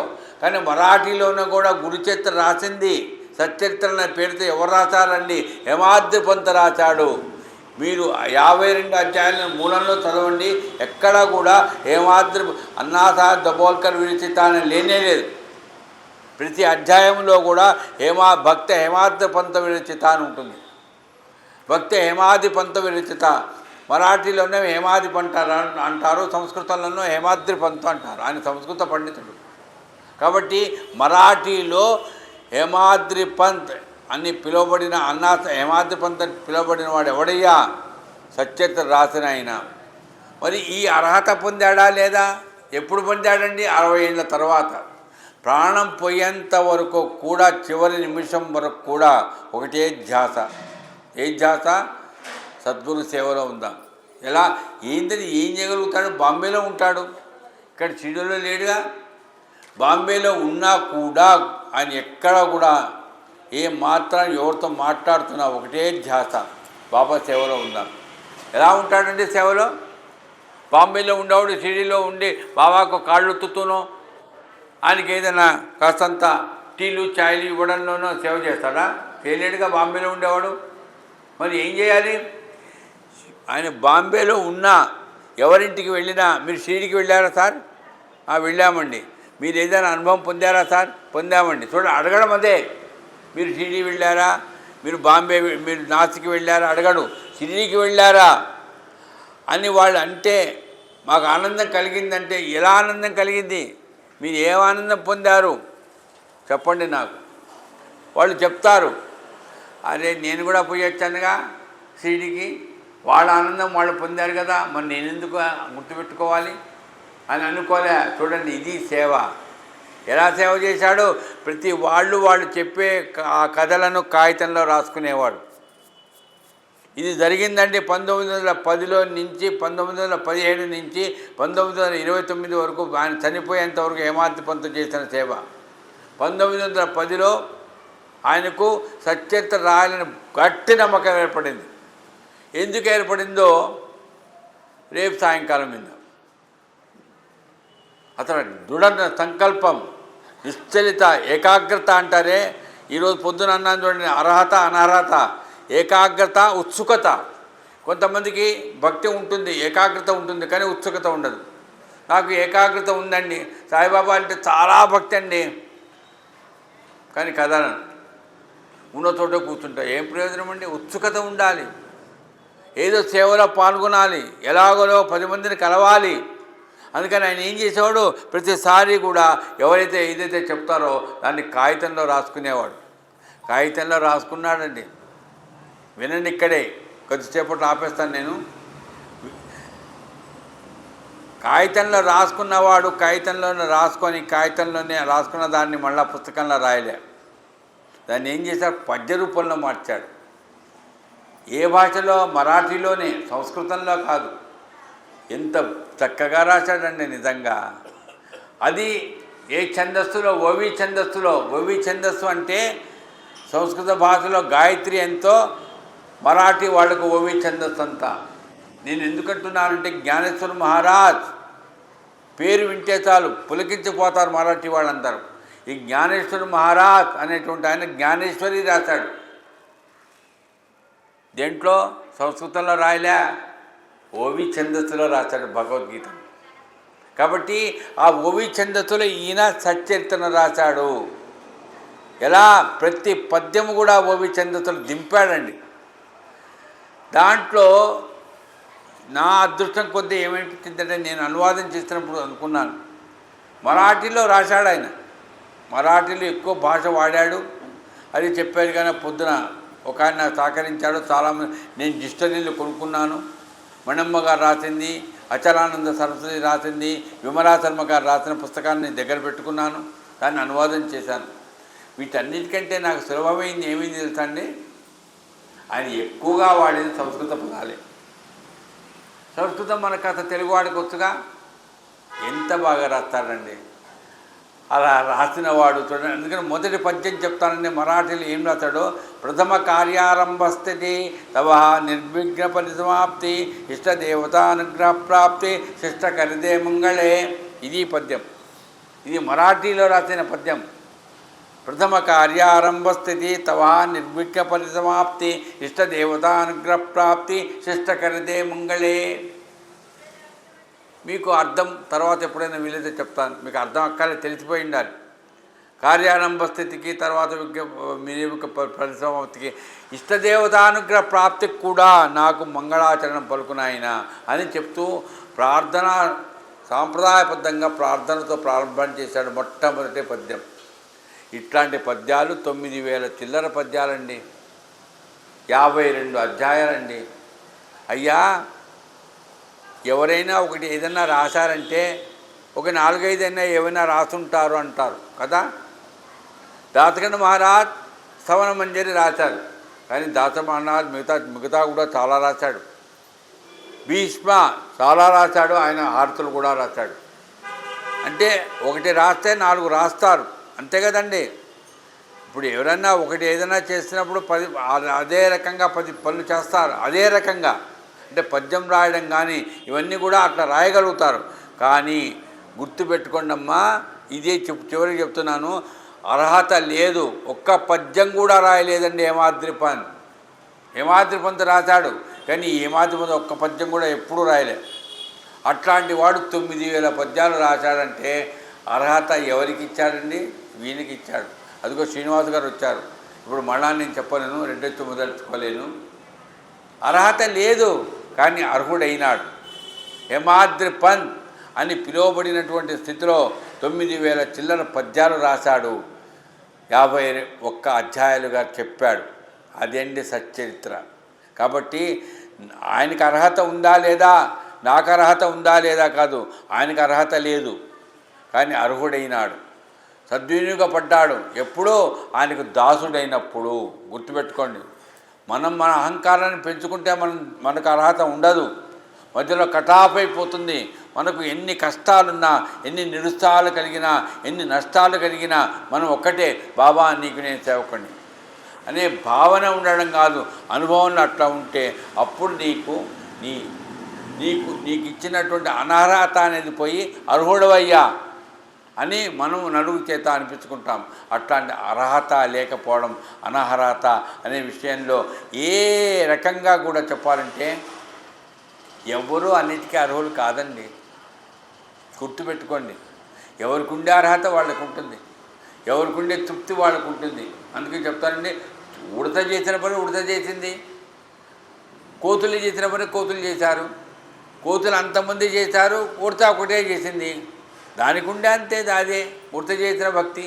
వీళ్ళందరూ చేశారు, అది కోతులు చేశారు. కోతులు చేసిందని ఎవడైనా ఒప్పుకుంటాడా? కాదండి. కోతులు వారధి కట్టారు. వాళ్ళు ఇంజనీర్సా, ప్రొఫెసర్సా? కాదండి, కోతులండి. ఇది రామాయణం. అంటే అక్కడ కోతులు కట్టడం కాదు, రాముడి మీద వాళ్ళకుండే నమ్మకం. రామనామం చెప్పుకుంటూ వారధి కట్టారండి. రాముడి కోసం మేము సేవ చేస్తున్నామంతే. మేము ఏదో రావణాసురుడిని చంపేయగలిగిన గొప్పవాళ్ళం అనుకోలే, రాముడి కోసం చేస్తున్నాం. రాముడు చెప్పాడు వారధి కట్టండి రా అని, కడుతున్నామంతే. మనం కూడా బాబా చెప్పాడు ఈ పని, నేను చేస్తున్నా. నేను అదే చెప్తాను. నా దగ్గర 10 రూపాయలు లేవండి. నేను ఇక్కడ కూడా చివరిగా ఒక మాట చెప్తాను. నాకు మొదట ఆపరేషన్ అయింది, ఇన్ఫెక్షన్ వచ్చింది. తర్వాత డొల్ల చేసేసారు. ఒక 3 నెలలు చాలా అవస్థపడ్డాను. ఏమీ లేదు, నథింగ్. ఉన్న పార్ట్ పీకేశారు, ఏమీ లేదు. తర్వాత పార్ట్ వేయడానికి మా ఇంజనీర్ వాళ్ళు ఇవ్వనమన్నారు. మేమేమి ఇస్తాం. అది ఎంత అవుతుందంటే 2 లక్షల చిల్లర అవుతుంది. మీకు మేము ఇచ్చేది ఎంత? 1 లక్ష రూపాయలు. మిగతా లక్ష ఏం కావాలి? నేను పెన్షన్ జరిగిపోయి అప్పటికే చాలా చిట్లు గిట్లు అవి కట్టి చాలా ఇదైపోతున్నా. నేను ఇప్పుడు సభాముఖంగా చెప్తున్నాను, 1 లక్ష రూపాయలు సాయి భక్తులు ఇచ్చారండి. ఇప్పుడు నా కాల్లో వేసిన దానికి రెండవసారి వేయాలన్నప్పుడు నేను ఇదే ఫారిన్లో ఉండేవాళ్ళు, స్వామి మీరు కాలు నడవాలంతే, నడుస్తారా మాకు తెలియదు, మీకు ఎంజాయ్ అయ్యే వాళ్ళు ఇవ్వరు, మేము సగం ఇస్తాం. 50,000 అండి. ఎవడండి? నేనేమన్నా వాడికి పెద్ద ఆయన కొడుకునా, చిన్న ఆయన కొడుకునా? ఏందండి ఇది? ఏ విషయంలో చూడండి, ఆర్థికంగా నీకు ఇది కావాలి అని నేను ఒకసారి అనిపిస్తుంది నాకు, నేను ఎందుకు నేను అడగాల అని. నువ్వు అడగలేదు, నీ కోసం నువ్వు అడుగుతున్నావు కాదు, నీ కోసం నువ్వు అడిగేది నువ్వు బాబా సేవలో ఉండాలని అడుగుతున్నావు. అదంటే దృష్టి నాకు ఉండబట్టి, ఆ రుణానుబంధం ఏదైతే ఉండబట్టి నాకు ఈ రకంగా వాళ్ళందరూ గౌరవిస్తున్నారే తప్ప వేరే నాకు శక్తి లేదండి. కాబట్టి అర్హత అనర్హత అంటే మొట్టమొదట మనకు కావాల్సింది వినయం ఉండాలి. మనకు ఒకటే దృష్టి ఉండాలి, బాబా సేవలో ఉండాలి. ఆ బాబా సేవలో నిరహంకారతతో ఉండాలి. అలా ఉంటే మనకుండే అనర్హతలన్నీ కూడా అర్హతలైపోతాయి. ఒక్కొక్కటి పోయి ఒక్కసారి అనిపిస్తుంది కొన్ని అనర్హతలు ఇంకా మాకు ఉంటాయి. నేను అదే చెప్పాక చివరి చెప్తున్నా, అందరికీ అన్ని అర్హతలు ఉండవు. అనర్హతలు ఎందుకుంటాయండి? దానికి కారణం ఒకటే, మనం చేసుకున్నాగా ఈ జన్మ కాదు కదమ్మా, ఇదొక జన్మ, మానవ జన్మ. ఎన్ని జీవులుగా పుట్టామో, ఎన్ని జీవులుగా పుడతామో. మరి కొన్ని అర్హతలు మాకు ఇంకా రాలేదే, రావు. ఎందుకు రావు? అనుభవిస్తే ఏమవుతుంది? అనుభవించిన దాని వలన మళ్ళా జన్మ ఎత్తాల్సి వస్తుందో, ఇంకో జన్మ ఎత్తాల్సి వస్తుందో, తప్పదు. ఎందుకోసం? బాబా సేవలో మనకి అర్హత రావాలి అన్నప్పుడు, పూర్తిగా అర్హుడైనప్పుడు ఏం చేస్తాడు బాబా? తనలో కలుపుకుంటాడు. హేమాద్రి పంత్ అని పిలువబడిన అన్నాసాహెబ్ దబోల్కర్ బాబాలో హాయిగా వెళ్ళిపోయాడు. నేను ఈరోజు చెప్తున్నా, వాళ్ళ పిల్లలు స్మరించుకుంటున్నారో లేదో తెలియదు. ఎంత ఆస్తి ఇచ్చాడో మా తాతగారు, ఎంత ఆస్తి ఇచ్చాడో మా నాన్న అని అమ్మాయిలు వాళ్ళు అనుకున్నారేమో. మనకి ఏ ఆస్తి ఇచ్చాడండి హేమాద్రి పంత్? ఎవరు? ఈ అన్నాసాహెబ్ దబోల్కర్ ఈ ఆస్తి ఇచ్చాడు, తరగని ఆస్తి ఇచ్చాడు. ఇది ఖర్చు పెట్టుకుంటే కూడా ఎక్కువగా పెరిగి ఆస్తి ఇచ్చాడు. ఏది? ఈ సచ్చరిత్ర. మరి అట్లాంటి ఆయన ఎవరి బిడ్డ? బాబా బిడ్డ. ఎక్కడ పుట్టాడు, ఎక్కడ పెరిగాడు, ఎట్లా పెరిగాడు? మరి ఆయన అనర్హతను కాదు, నువ్వు అర్హుడివే అని అర్హత కలిగించి, అర్హత ఇచ్చి, అర్హతను సద్వినియోగం చేసుకోగలిగిన స్థితిలో అనుగ్రహించడం ఒకటే గుర్తుపెట్టుకోండి. అర్హత కాదు, అనర్హత కాదు, ఆశీర్వచనమే కావాలి. ఆయన ఆయన నేను చూసుకుంటాలే పో అని హామీ ఇచ్చాడనుకోండి, అది అర్హతే. నాకు అర్హత లేదు కదండి, కాదు, అర్హతే.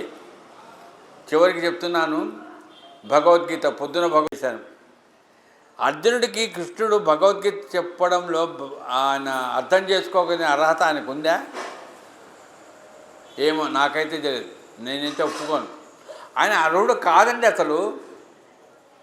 భగవద్గీతలో ఆయన చెప్పిన విషయాలను అర్జునుడికి చెప్పాడంటే ఎంత నిజంగా ఎట్లా మాట్లాడుతున్నాడు. క్షుద్రం హృదయ దౌర్బల్యం చత్యోగ పరం తప్ప, ఏమి నువ్వు ఆడామగా కాకుండా ఉండేలాగా మాట్లాడుతున్నావే అనే వాడి దగ్గర పట్టుకొని భగవద్గీత చెప్తావా? ఎవడైతే భగవద్గీతను పూర్తిగా అర్థం చేసుకోగలుగుతాడో వాడికి చెప్పు. మరి ఎందుకు చెప్పాడండి? ఇది అర్హత. ఏ అర్హత? కృష్ణుడు తప్ప నువ్వు నాకు యుద్ధంలో జయాన్ని ఎవరు ఇవ్వలేరయ్యా. ఎత్త యోగీశ్వర కృష్ణ తత్ పార్థో ధనుర్ధర. కృష్ణ నిన్ను అంటిపెట్టుకున్నా. ఏం చెప్పాడు కృష్ణుడు? నువ్వు యుద్ధం చేయలేదో నీ చేత చేయిస్తా, నేను నీకు విజయాన్ని అప్పచెప్తా. వాడితే అంతే, నువ్వు విజయుడివే. ఎప్పుడవుతావు? నేను చెప్పిన మాట విను అన్నప్పుడు అర్హత లేదు, కానీ అర్హుడయ్యాడు. ఎవడండి కురుక్షేత్రంలో యుద్ధాల్లో జయించింది? కృష్ణుడు కాదు, అర్జునుడు. పేరు ఆయనకు వచ్చింది, క్రెడిట్ ఆయనకు పోయింది, కానీ నడిపించిందంతా కృష్ణుడే. తెలుసుగా కదా. అట్లానే మనకు సద్గురు సాయినాథుడు అర్హత లేదు మనకుండే కొన్ని అనారోగ్యాల వల్ల కానీ బాబా అర్హత ఇస్తాడు. అర్హతలను ఇచ్చి మెల్లమెల్లగా ఏం చేస్తాడు? వృద్ధుడికి రండి రండి రండి అండి. ఆ రావడం ఎలా? ఈ జన్మకు కాకపోవచ్చు, వచ్చే జన్మలు ఎన్ని జన్మలు ఎత్తాల్సి వస్తుందో మెల్లమెల్లగా ఆ సార్థకత పొంది మీరు పూర్తిగా అర్హులైనప్పుడు ఏమవుతుంది? జన్మ సాఫల్యత కలుగుతుంది. ఇంకా మళ్ళా జన్మ లేదండి. మళ్ళా ఈ చీమలామో దోమలాగానో ఏనుగులానో పుట్టే ప్రసక్తి లేదు. ఒకటే. ఆయన ఎవరండి? సాయిలో కలిసిపోయాడండి. అలా సాయిలో కలిసిపోగలిగినటువంటి అర్హత మనకు ఉన్నదా అని మనం ప్రశ్నించుకుంటే దానికి ఆ సాఫల్యత, ఆ ఫలితాన్ని ఇచ్చేది ఆయన ఆశీర్వచనమే అని మేము ముందు నేను గుర్తు చేస్తూ చివరిగా ఒక పాటను మననం చేసుకొని, అన్నా సాహెబ్ దబోల్కర్ హేమాద్రిపన్ సార్థకుడు అయ్యాడా? అర్హత గురించి వీళ్ళంతవరకు గుర్తు చేసుకున్నానా? అలాంటి వ్యక్తి రాసినదే సచ్చరిత్ర. దాంట్లో కథలు ఎట్లా ఉంటాయి? తీయగా ఉంటాయండి. ఆయన ఏదో రకంగా పెద్దగా కష్టపడేటట్టు రాయలేదు. చాలా గొప్పగా మంచి మనస్సుతో కాదు, పాడుతుంటే వింటుంటే మనకు ఒక్కొక్క కథ ఒక్కొక్క తీయదానాన్ని కలిగిస్తుంది. అట్లాంటి తీయదానాన్ని కలిగించే కథలను గుర్తు చేసే ఒక పాటను మననం చేసుకొని మేము ముందు ఈరోజు ఈ పూట ఈ రెండవ భాగంగా గుర్తు చేసుకుంటాను. తర్వాత మాట్లాడతారు రేపు ఎన్ని గంటలకు ఎప్పుడెప్పుడని. కాబట్టి ఈ రకంగా సచ్చరిత్రలో ఉండే కథలు ఎట్లా ఉంటాయి? కలకండ వంటివి కథలు, మదిని తీయగా చేసేవి శ్రీ సాయి కథలు.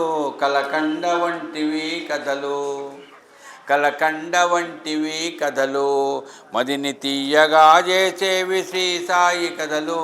కలకండ వంటివి కథలు, కలరాను ఆపిన గోధుమల పిండి కదా, కలరాను ఆపిన గోధుమల పిండి కథ, కనివిప్పు కలిగించు పరమాత్ముని కథ. కలగవంట వంటివి కథలు, మదిని తీయగా చేసేవి శ్రీ సాయి పదలు. కలగంట వంటివి కథలు, వంకాయ వేపుడు కూర కోరిన కదా. ఇక్కడ ఈ పదార్థాలు ఏవైతే ఉంటాయో, వస్తువులు ఏవైతే, అవన్నీ మనం తినే వస్తువులే. అందుకని కలకండ వంటివి కథలను ప్రారంభం చేసి దాంట్లో ఏదో వేరే ఆధ్యాత్మికమైన ఆలోచన కలిగించకుండా మనం తినే పదార్థాలనే గుర్తు చేస్తారు. వంకాయ వేపుడు కూర కోరిన కదా, మేధస్సు కందని సాయి పరమాత్మ కథ. కలకండ వంటివి కథలు. ఎక్కడ వంకాయ పచ్చడి, ఎక్కడ వేపుడు కూర? ఇప్పటికే 5 దాటిపోయింది, ఇక్కడ నేను చెప్పలేదు.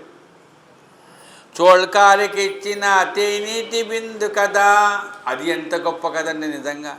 చోల్కారికించిన తేనీటి విందు కథ పంచదార వంటి శ్రీ సాయి మనసు కథ. అది షుగర్ బాగుంది సార్, నోట్లో వేసుకుంటే తెలుస్తుంది. షుగర్ లెస్ సార్, లెస్సే సార్, ఇంకంతే వాడికి లెస్సే. కాబట్టి ఈ షుగర్ పంచదార అట్లా అదండి చోల్కార్ కథ. చోల్కారికిచ్చిన తేనీటి విందు కథ పంచదార వంటి శ్రీ సాయి మనసు కథ కలకండ వంటివి కథలు. ముసలమ్మ పంపిన జామ పండ్ల కథ తెలుసు కదా. ముసలమ్మ పంపిన జామ పండ్ల కథ వరుపన్నదే రాని సాయి మాధవుని కథ కలకండ వంటివి కథలు. ఏరుకుంటున్నాడట లాలా లక్ష్మీచంద్. ముసలమ్మ బుట్టెడు జామ పండ్లను పెట్టుకొని పరిగెత్తుకుంటూ వస్తే దాంట్లో 4-5 ఏరుకుంటున్నాడట. ఎప్పుడు ఏరుకుంటామండి, మంచివో కాదో అని ఏరుకుంటాం. ఆమె అన్నదట, నీకు చాతని నువ్వు తీసుకొని మిగతా నా పేరు చెప్పా బాబాకి ఇచ్చే. బాబాకి ఇచ్చే అంటే పనికి వాళ్ళని ఇస్తుందట ఆమె. ముసలమ్మ పంపిన జామ పండ్ల కథ మరుపన్నదే రాని సాయి మాధవుని కథ కలకండ వంటివి కథలు. రవ్వ కేసరి నివేదించినప్పటి కథ, ఇది కూడా చాలా గొప్ప కథ అండి. రవ్వ కేసరి నివేదించినప్పటి కథ తనివి తీరా భక్తుడు ఆరగించిన కథ కలకండ వంటివి కథలు. ఇప్పుడు తర్వాత చెప్పేది అందరికీ చాలామందికి తెలుసు. ఉపవాసం అని తెలిసి బొబ్బట్లు తిన్న కదా. అందరికీ బొబ్బట్లు వచ్చేసినాయి. చేసి పెడతాడో లేదు నాకు తెలియదునా. ఉపవాసం అని తెలిసి బొబ్బట్లు తిన్న కదా సాయి తత్వము తెలుపు గోకలే భార్య కథ కలకండ వంటివి కథలు.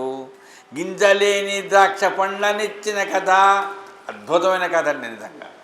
అందుకని సాయి సత్యత్వ కథలను నిజంగా ఒక్కొక్క కథ ఒక్కొక్క నోట్లో కనుక ఏదన్నా మనకు ఇష్టమైంది తింటే ఎంత ఆనందంగా, బా ఇంత బాగుంది సార్, అద్భుతం సార్, అమృతం సార్ అంటాము. అట్లాంటి కథలండి సత్యత్వ కథ. గింజలేని ద్రాక్ష పండ్లనిచ్చిన కథ తనివి తీరా భక్తుడా మనసునెదిగిన సాయి ఘనత దాటిన కథ కలకండ వంటివి కథలు. చిక్కని మజ్జిగ చవి చూపినా కదా, ఇది ఏమాద్రి పంతు పొందింది. చిక్కని మజ్జిగ చవి చూపినా కదా తనివితి తత్వసారమే సాయి అందించిన కథ సాయి కనకండ వంటివి కథలు. ఇక్కడే ద్వారకామాయిలోనే సాయి పక్కన కూర్చొని భోజనం చేశాడు. ఈ కథ ఒక్కడి సంక్షిప్తం. ఎవరో హేమాద్రిపాన్, ఇంకా నేను అన్నా సాబ్ దబుల్కర్ అన్నాను, సార్థకత చేసుకున్నాడండి ఆ బిరుదును. అనర్హుడు అని అర్హత పొందాడు. పక్కన కూర్చున్నాడు, మజ్జిగ అదే అన్నం తిన్నాడు. అన్నం తిన్న తర్వాత ఏం తింటామండి, ఏం తాగుతామండి, మజ్జిగ తాగుతాంగా. మజ్జిగ తాగుతున్నాడు. తాగుతుంటే గ్లాసుడు మజ్జిగ అక్కడే ఉంది. కొద్దిగా తాగాడట, అక్కడ పెట్టేశాడట. ఏమి గుటకలేస్తున్నావు, తాగితే మొత్తం అన్నాడు. పొట్ట టైట్ అయిపోయింది అన్నాడు. ఇదండి సత్యత. చాలా సహజంగా ఉంటుంది, ఏదో తాత్వికంగా ఉండదు. చాలా నిండిపోయింది అయ్యా పొట్టంతా, ఇంకా దానికి కూడా చోటు లేదు. ఏది ఆ మజ్జిగ కూడా చోటు లేదు. అప్పుడు బాబా అన్నట, తర్వాత మళ్ళా తాగే అవకాశం రాదు. ఎందుకు? ఆ మజ్జిగ ఈయన తాగాడు, బాబా తాగి ఆయనకి ఇచ్చాడు, తాగమన్నాడు. కొద్దిగా తాగి 2 గ్లాసులు తాగి, 2 గ్లాసులు కాదు అట్లట్లానే పక్క పెట్టాడు, మొత్తం తాగా అంతే. ఎందుకన్నాడు అన్నమాట. తర్వాత కొద్ది రోజులకే బాబా సమాధి చెందాడు. ఆయన తాగి మళ్ళా తాగే అవకాశం ఉండదు కదా. ఇదండి అంటే తన వాడైనటువంటి హేమాద్రి పంతి వాడికి మజ్జిగ ఇచ్చాడండి, చిక్కటి మజ్జిగ. తనివి తీరా తాగాడండి. తాగి మనకేమిచ్చాడు? చల్లటి మనస్సు కలిగేటట్టుగా ఉండే మజ్జిగను మనకు ప్రసాదించాడు సచ్చరిత ద్వారా. పరమాన్నమే మాకు సాయి సచ్చరిత కదా, పరమాన్నమే మాకు సాయి సచ్చరిత కథ, రాజేంద్రుని నోట వినిపించు సాయి కథ కలకండ వంటివి కథలు. మదిని తీయగా చేసేవి శ్రీ సాయి కథలు కలకండ వంటివి కథలు. కలరాను ఆపిన గోధుమల పిండి కథ, కనివిప్పు కలిగించు పరమాత్ముని కథ కలకండ వంటివి కథలు. ఇంత చక్కటి కథలను అర్హుడు రాయాలి కదా. అర్హత ఉందా అండి? లేదే. మరి అర్హత వచ్చింది కాబట్టే మనం ఇంత మననం చేసుకున్నాం. ఎవరిచ్చారు ఈ అర్హత? సద్గురువు సాయి ఇచ్చాడు. మనకు ఇస్తాడు. మనకు మనలో ఉండే అహంకారం పోతే, మనం బాబా సేవలోనే ఉన్నాము అనుకుంటే చక్కకుండా ఇస్తాడు. నేను ఒక ఉదాహరణ, నేను నా డబ్బా నేను వాయించుకోకూడదు. చూడండి ఎంతమంది ఎన్ని రకాలుగా ఇబ్బందులలో ఉన్నారు. మీరు ఇళ్ళకి వెళ్ళిన తర్వాత ఎవరైనా అడిగితే మీకు ఏమైనా ఒక కష్టం ఉంటే 4 కష్టాలు చెప్పుకుంటాం. ఇక్కడ కనుక నేను అడిగితే, ఏమ్మా బాగున్నాం స్వామి, ఎందుకు చెప్పుకోరు కష్టాలు? ఈ నేల బలం అది సద్గురువు అనుగ్రహం. మనకు కష్టాలు ఉంటాయండి, మనకు అనారోగ్యం ఉంటుందండి, మన అన్ని మందులు వాడతామండి, కానీ హాయిగా ఉన్నాడండి. అందుకనే చివరికి చెప్తున్నా, ఏమైనా సమస్య ఉన్నదా అని అడిగాట. ఎవరు? బాబా. ఎవరితో? యమాద్రి పంతుతో కాదు, దాసగణ మహారాజుతో. ఎప్పుడు ఏ సందర్భంలో గుర్తు చేసుకోండి, ఏమైనా సమస్యలతో ఉన్నావా అని. అప్పుడు దాసగణ మహారాజు అన్నాడట, నీ ఛత్రం కింద ఉన్నాం మేము, నీ నీడ కింద ఉన్నాం, మాకెందుకు సమస్యలు ఉన్నాయా అన్నట. కాబట్టి మనం ద్వారకామాయిలో ఉన్నాం, ద్వారకామాయి భవన్లో ఉన్నాం. మనకు సమస్యలు ఎందుకు గుర్తుకు రావాలండి? ఒకటే సమస్య, ఏ సమస్య లేని ఒకటి ఆత్మానందం కలిగే సమస్య, అదొక్కటే మనకు కావాలి. ఆనందంగా ఉందాం. అలాంటి ఆ బద్ధకం లేని, నిరుత్సాహం లేని ఆ స్థితిని మనకు అందించాలి. అందుకని చివరికే చెప్తున్నాను, రేపు మనం వినబోయే దాంట్లో ఏకాగ్రత, ఉత్సుకత ఎట్లా కలిగిస్తాడు బాబా, ఎవరికి కలిగించాడా ఆ విషయాన్ని మీ ముందు నేను గుర్తు చేస్తాను. రేపు జరిగేటువంటి జ్ఞానయజ్ఞం 3వ భాగంలో భాగంగా 2వ రోజు గుర్తు చేస్తాను. మీ అందరికీ మరొక్కసారి నమస్కారం చేస్తూ, ఎందుకంటే నేను పెద్దవాడిని, అందరూ పెద్దవాళ్ళు, నాకంటే పెద్దవాళ్ళు ఉన్నారు. కానీ ఇదేదో మీ పిల్లల్ని మీరు వాళ్ళు అంటారు, అమ్మ 4ంటికి లేచి కాస్త నాకు రే ఈ పని నువ్వు చేసుకోపోరా, 4ంటికి లేమ్మంటావు ఎట్లా, 4:30 5ంటికి లేస్తానంటారు. అంటే పడుకున్న తర్వాత భుక్తాయాసం అండి, శరీరం సహకరించదు. కానీ ఉమామేశ్వరరావు గారు చెప్పగానే మళ్ళీ అందరూ వచ్చి కూర్చున్నారు. పొద్దున కూర్చున్నారు, ఇప్పుడు కూర్చున్నారు. భుక్తాయాసం ఏమైంది? ఆయన సరిగ్గా పెట్టలేదా? మా ఆయన్ని అడిగింది బిస్కెట్లు తింటావని. ఎందుకు? బాగా తిన్నాం కదా ఇప్పుడు 2 గంటలప్పుడు, ఇప్పుడు మళ్ళీ బిస్కెట్లు ఎందుకని. కాబట్టి ఈ రకంగా మనం తిన్నాం, బాగా తింటే ఏమొస్తుంది? నిద్ర వస్తుంది. అది సరిగ్గా లేకపోతే వాంతి వస్తుంది. అంతకంటే ఏమొస్తుందండి? కానీ నిద్ర వచ్చింది అంటే ఆహారం బాగుంది, ఆకలి బాగుంది, కానీ నిద్ర వచ్చింది. టైం 3:30 అయింది, వెళ్ళిపోదాం, విందాం. ఇది ఎవరికి కల్పిస్తారు? ఇది బాబా అని లేపుతాడండి. లేపి అయ్యా కూర్చోండి, మీరు ఇక్కడికి వచ్చి కాస్తంత అల్లసట తీర్చుకోండి. కాబట్టి చెప్తున్నా తల్లి, నేను సచ్చరిత్ర అనేది వినేటప్పుడు మనకుండే బద్ధకం పోతుంది. ఆ మాట మననం చేసుకుని మీ ముందు సెలవు తీసుకుంటున్నాను. కరచరణ కృతం బా కాయం కర్మజం బా శ్రవణ నైనజం బా మానసం బా అపరాధం విహితం అహితం బా సర్వమేత క్షమస్వ. జయ జయ కరుణాబ్దే ప్రభో శ్రీ సాయినాథ శ్రీ సచ్చిదానంద సద్గురు సాయినాథ్ మహారాజ్ की।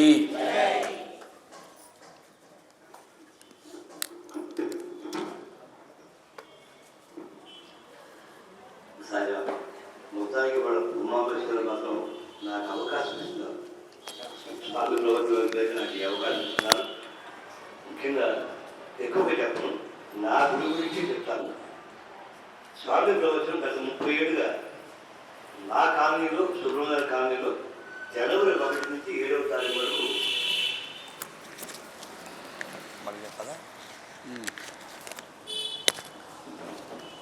ప్రతి సంవత్సరం కూడా ఈ గత 30 ఏళ్ళుగా జనవరి 1 నుంచి 7వ తారీఖు వరకు ఆయన ప్రవచనం లేకుండా కొత్త సంవత్సరం మాకు గడవలే. అది మాకు అలవాటుగా వచ్చింది, ఆనవాయితీగా వచ్చింది. అటువంటి బాబా గుడికి మేము షిఫ్ట్ అయ్యాక ఆయనకి పెరాలసిస్, పక్షవాతం రావడం జరిగింది. ఆ పక్షవాతం నేను ఎక్కడో మహబూబ్నగర్లో ఉద్యోగం చేస్తున్నాను. సేవకులు ఫోన్ చేశారు, అయ్యో స్వామి పడిపోయారు అంకులు, ఏం చేయాలి. ఆ పిల్లలు పాపం సేవకులంటే పిల్లలు అప్పటికప్పుడు ఆయన్ని పక్కన పద్మావతి హాస్పిటల్ అని చెప్పి ఆ హాస్పిటల్ తీసుకెళ్ళి అక్కడ జాయిన్ చేసిన తర్వాత అమ్మగారికి చెప్పడం కానీ మిగతా వాళ్ళకి చెప్పడం జరిగింది. ఆ తర్వాత కామినీ హాస్పిటల్కి వెళ్ళడం రకరకాలుగా ఒక 6 నెలలు ఆయన పూర్తిగా సఫర్ అయ్యారు. పూర్తిగా కాలు చెయ్యి మూతి అన్నీ వంకరైపోయి అనే పరిస్థితికి వచ్చారు. అటువంటి వ్యక్తి 6 నెలల తర్వాత మరలా నా గుళ్ళు ప్రవచనం చెప్పారు ఆయన. ఒక్కసారి గట్టిగా చెప్పాలి కొడితే అది మామూలు మాట కాదు. ఒక్క 6 నెలల గ్యాప్ అంటే అంత రికవరీ చేశాడు బాబా. అదే రకంగా ఇంకొక ఇన్సిడెంట్ నా కాలనీ జరుగుతున్నప్పుడు మార్నింగ్ ఇసుక లారీ కొట్టింది ఆయన. ఇసుక లారీ ఆ డివైడర్ ఉంటుంది, ఉప్పల్లో డివైడర్ ఉంటుంది. ఆ డివైడర్ ఇసుక లారీ కొట్టినప్పుడు ఈయన ఎగిరి ఎక్కడికి పడ్డారు. స్కూటర్ మొత్తం డిస్పాండ్ అయిపోయింది. ఎవరో చూసి ఆయన ఫోన్ నెంబరు అమ్మగారికి ఫోన్ చేస్తే వాడు వచ్చి చూస్తే పూర్తిగా కోమాలోకి వెళ్ళిపోయి పోయారు. అంతే, మనిషి లేడని చెప్పి అనుకున్నారు. ఆ పరిస్థితిలో మా దగ్గర ప్రవచనం జరుగుతుంది. ఇలా యాక్సిడెంట్ జరిగిందని చెప్పిన అన్నప్పుడు అయ్యో ఇవాళ మన ప్రవచనం సాయంకాలం నేను అది ఆలోచిస్తున్నా కానీ ఆయన 56 ఎలా ఉన్నారో చూడాలి, నాకు తెలియదు. అంటే మన వయసు అలాంటి. ఇది ఎప్పుడు మాట 97, ఇవాళ 2026. ఆ సమయంలో నాకైతే స్వామి ప్రవచనం ఆగిపోతుంది, అయ్యో మా వాళ్ళంతా వస్తారు, ప్రసాదాలు తెస్తారు, ఎలాగని చెప్పి ఆలోచించా కానీ ఆయన వస్తారు ప్రవచనం చెప్పాలని ఆలోచన లేదు. కానీ సాయంకాలం కారులో వచ్చి ప్రవచనం మీద కూర్చున్నారు ఆయన. ఇది ఆయనకి బాబా ఇచ్చిన అనుగ్రహం, మామూలు మాట కాదు. ఆయన పెట్టుకున్న ముంగరానికి దెబ్బలే కానీ ఆయనకి ఏం కోమాలో పోయిన మనిషి సాయంకాలం వచ్చి మళ్ళా ప్రవచనం చెప్పారు. అది బాబా ఇచ్చిన అనుగ్రహం. ఇప్పుడు మీరు విన్నారు, మోకాలు పూర్తిగా డొల్ల, కాదు లోపల ఏ పార్ట్ లేదు. అటువంటి వ్యక్తి లాస్ట్ ఇయర్ కదిలే పరీక్ష లేదు, గుడికి వచ్చే పరిస్థితి లేదు, కానీ ప్రవచనం కావాలా అన్నప్పుడు అమ్మగారు వారు తీసుకొని గుడికి వచ్చి జనవరి 1వ తారీఖున నా బాబా కూడా ద్వారకామని దర్శనం చేసుకొని మరలా వెళ్ళారు. అది ఇన్సిడెంట్, 3వ ఇన్సిడెంట్. 2 ఏళ్ల బట్టి ఆయన ప్రవచనం లేదు బాబా గుడిలో. మొదటిసారి మళ్ళా ఇలా అయ్యాక రికవరీ అయ్యాక బాబా గుడికి వచ్చి మొన్న 4వ తారీఖు నుంచి 10వ తారీఖు వరకు కూడా జనవరి 4 నుంచి 10వ తారీఖు ఆయనకు ప్రవచనం జరిగింది. ఇది బాబా ఇచ్చే ఆ సిమ్టమ్స్ ఎలా ఉంటాయని చెప్పడానికి నా ప్రయత్నం. అది వేరే కారణం లేదు. ఇది చెప్పడం వలన అంటే ఆయన ఈయనకిచ్చే సంకేతం కావచ్చు, సమస్య కావచ్చు, దానికి అనుగ్రహం కావచ్చు. ఆ రకంగా ఆయనకి ఆరోగ్యాన్ని ఇస్తూ ఈ మొదటిసారిగా ఫస్ట్ ప్రవచనం ఈ సంవత్సరంలో మా గుడిలో జరగడం నా అదృష్టంగా పడుతుంది. అందుకే ఆయన మాటలు ఎప్పుడు కూడా లక్ష్మీ కాలనీ బాబా గుడి, లక్ష్మీ కాలనీ బాబా గుడి చెప్పంటాడు. ఎందుకంటే అన్ని కష్టాలు అక్కడే వచ్చాయి, అన్ని సుఖాలు అక్కడే వచ్చాయి. ఆ గుడికి మరి తెలియదు నాకు. ఆయన పరీక్ష పెడుతుంది అక్కడే, మళ్ళా కోలుకుంటుంది అక్కడి నుంచి. ఇవాళ నా గుడిలో విన్నాను, ఆయన అడుగు పెడుతున్నప్పుడు అయ్యా కొద్దిగా కాలు దిగుస్తుంది అయ్యా అంటే ఆనందం. ఆ వాకరు పట్టుకుని పైకి వస్తున్నప్పుడు కాలు కొద్దిగా లెగుస్తుంది ప్రసాద్ గారు అని అన్నారు. కానీ ఇవాళ నాకు కాళ్ళు పూర్తిగా వచ్చి నడుస్తున్న ప్రసాద్ అని చెప్పాలి. ఇక్కడ అంటే ఈ క్షేత్రం ఆయనకి కావాలా, ఇక్కడ ఆయన ప్రవచనం కావాలా, ఆయన మీ అందరితో ముచ్చరించాలని మాట్లాడాలి అనే భావన తప్ప షిరిడీ రావాలి, నేను షిరిడీకి రావాలి, షిరిడీలో నా ప్రవచనం ఉండాలి అని చెప్పే భావన ఆయనలో ఉంది. దాని గురించే తపన.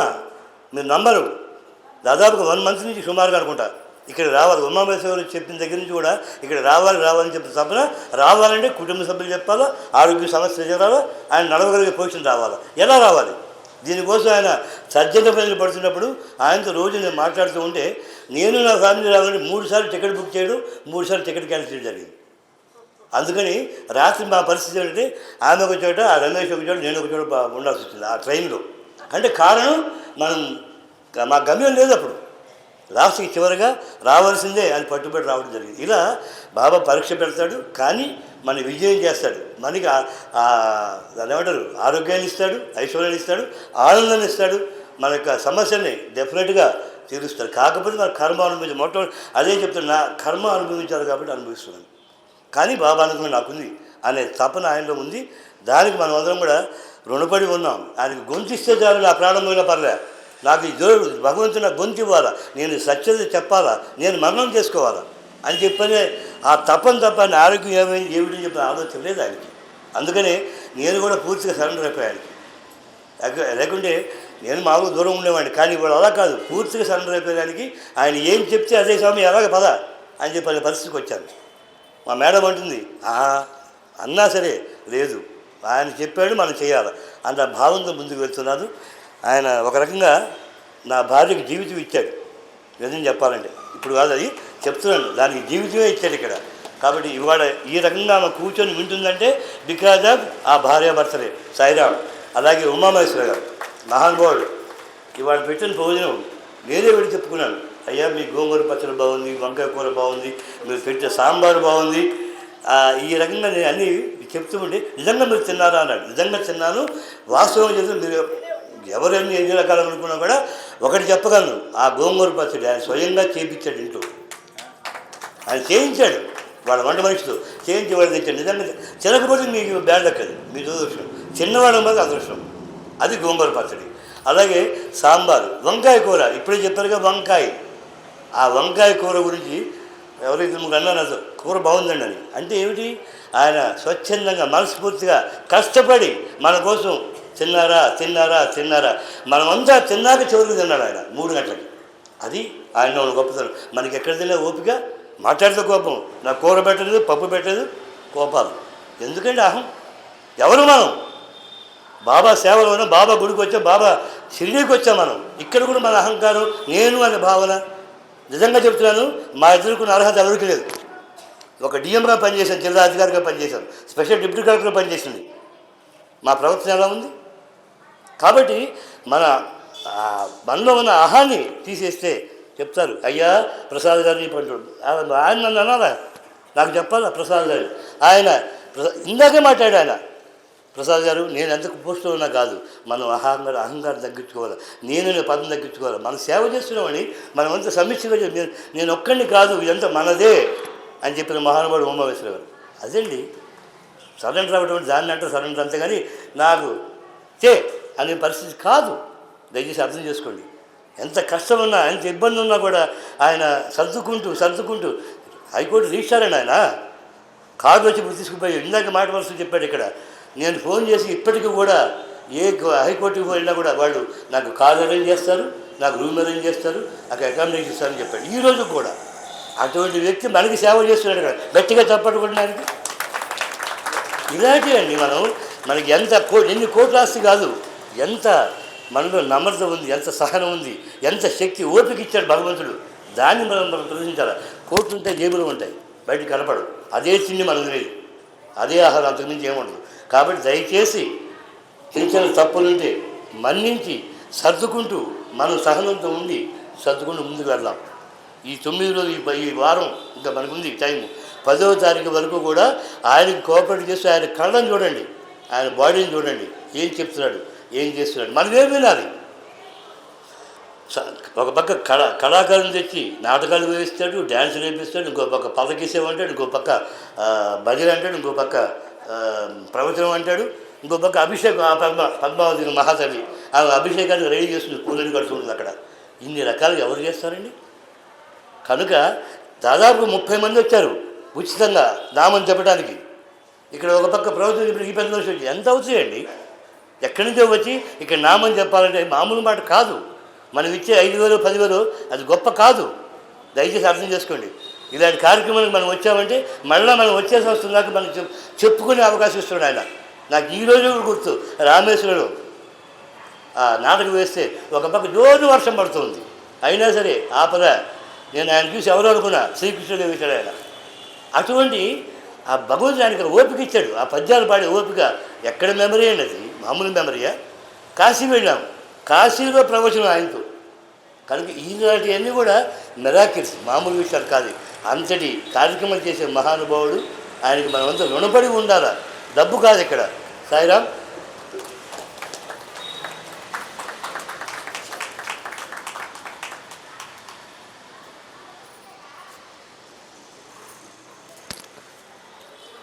మన ప్రసాద్ గారు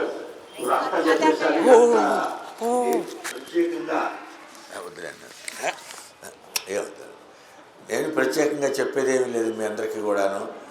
కొంచెం నా అంటే అఫెక్షన్ ఉండొచ్చు. అఫెక్షన్ వేయగంతా ఒక ఆరాటంతో అన్నీ రకరకాలుగా అన్నీ చెప్పేశాడు. నేను దేనికి తగునో లేదో నాకు తెలియదు. నేనంతా ఇది కాదు, ఒకటే నా ఇది, అందరూ సంతోషంగా ఈ కార్యక్రమంలో పంచుకోవాలి, అందరూ ఆనందంగా ఉండాలి, సంతోషంగా ఇంటికి వెళ్ళి మన యొక్క గత యొక్క అనుభవాల్ని మనం మళ్ళీ తర్వాత రాబోయే ముందు రోజుల్లో మనం జ్ఞాపకం చేసుకోవాలి. ఆ రోజు మేము వెళ్ళాము, అంత బాగా జరిగింది, ఇది జరిగింది, అదే మనకు అదే కావాల్సింది. చివరికి మనం వెళ్ళి తీసుకెళ్ళేది ఏమీ లేదు. అందరూ ఎటువంటి ఉన్నప్పుడు కూడాను అన్నీ వదిలేసి వెళ్ళిపోవాల్సిన వాళ్ళమే. బాబా గారు తీసుకెళ్ళిపోతారు. అరే ఉన్ననాళ్ళు కాస్త మమ్మల్ని నన్ను చూసుకోరా, చూసుకుంటే నేను తర్వాత నువ్వు నా దగ్గరికి వద్దు కానీ మన బిడ్డలం మనం అందరం కూడాను. ఆయన ఉండి ఇలాంటి మహానుభావుల రూపంలో మనకి ఇక్కడికి వచ్చేసి ఈ కార్యక్రమాన్ని చేశారు. మేఘా కథ చెబుతూ ఉంటే వారణాసిలో అట్లా లోపల నుంచి కొన్ని శివలింగాలు తీసుకుని జనాలు అక్కడ వెళ్తూ ఉన్నారు. జంగంవాడి మఠ్, జంగాలు తెలుసు కదా మీకు, జంగాలు ఎప్పుడు శివలింగాలతో పూజ చేస్తారు. వాళ్ళ శివలింగాలు తీసుకుని వెళ్తున్నారు. మేఘా కథకి దానికి ఆ కోయిన్సిడెన్స్ చూడండి, సంబంధం ఎలా వచ్చిందో. అంటే ఇవన్నీ మనం అర్థం చేసుకోవాలి. అర్థం చేసుకుంటే చూస్తే వాటిని మనం అనునయించుకుంటే ఇందాక ఆయన చెప్పినట్టుగానే చాలా ఆనందంగా వస్తుంది. ఈ ఆనందాన్ని అందరూ పంచుకోవాలి. సరే, ఈ పూటకి ఇంతటితో ముగిద్దాము. తర్వాత రేపు మామూలుగా అక్కడ 10 గంటలకి వ్రతం కార్యక్రమం ఉంటుంది. ఆ వ్రతం కార్యక్రమంలో ఇంకెవరన్నా పాల్గొనే వాళ్ళు ఉన్నారని చెప్పంటే మా మల్లేశ్వరరావు గారు ఇక్కడే ఉన్నారు. ఈ పూటే పేర్లు ఇచ్చేసేయండి. అరేంజ్మెంట్లన్నీ చేయడానికి అక్కడ వీలవుతుంది మాకు.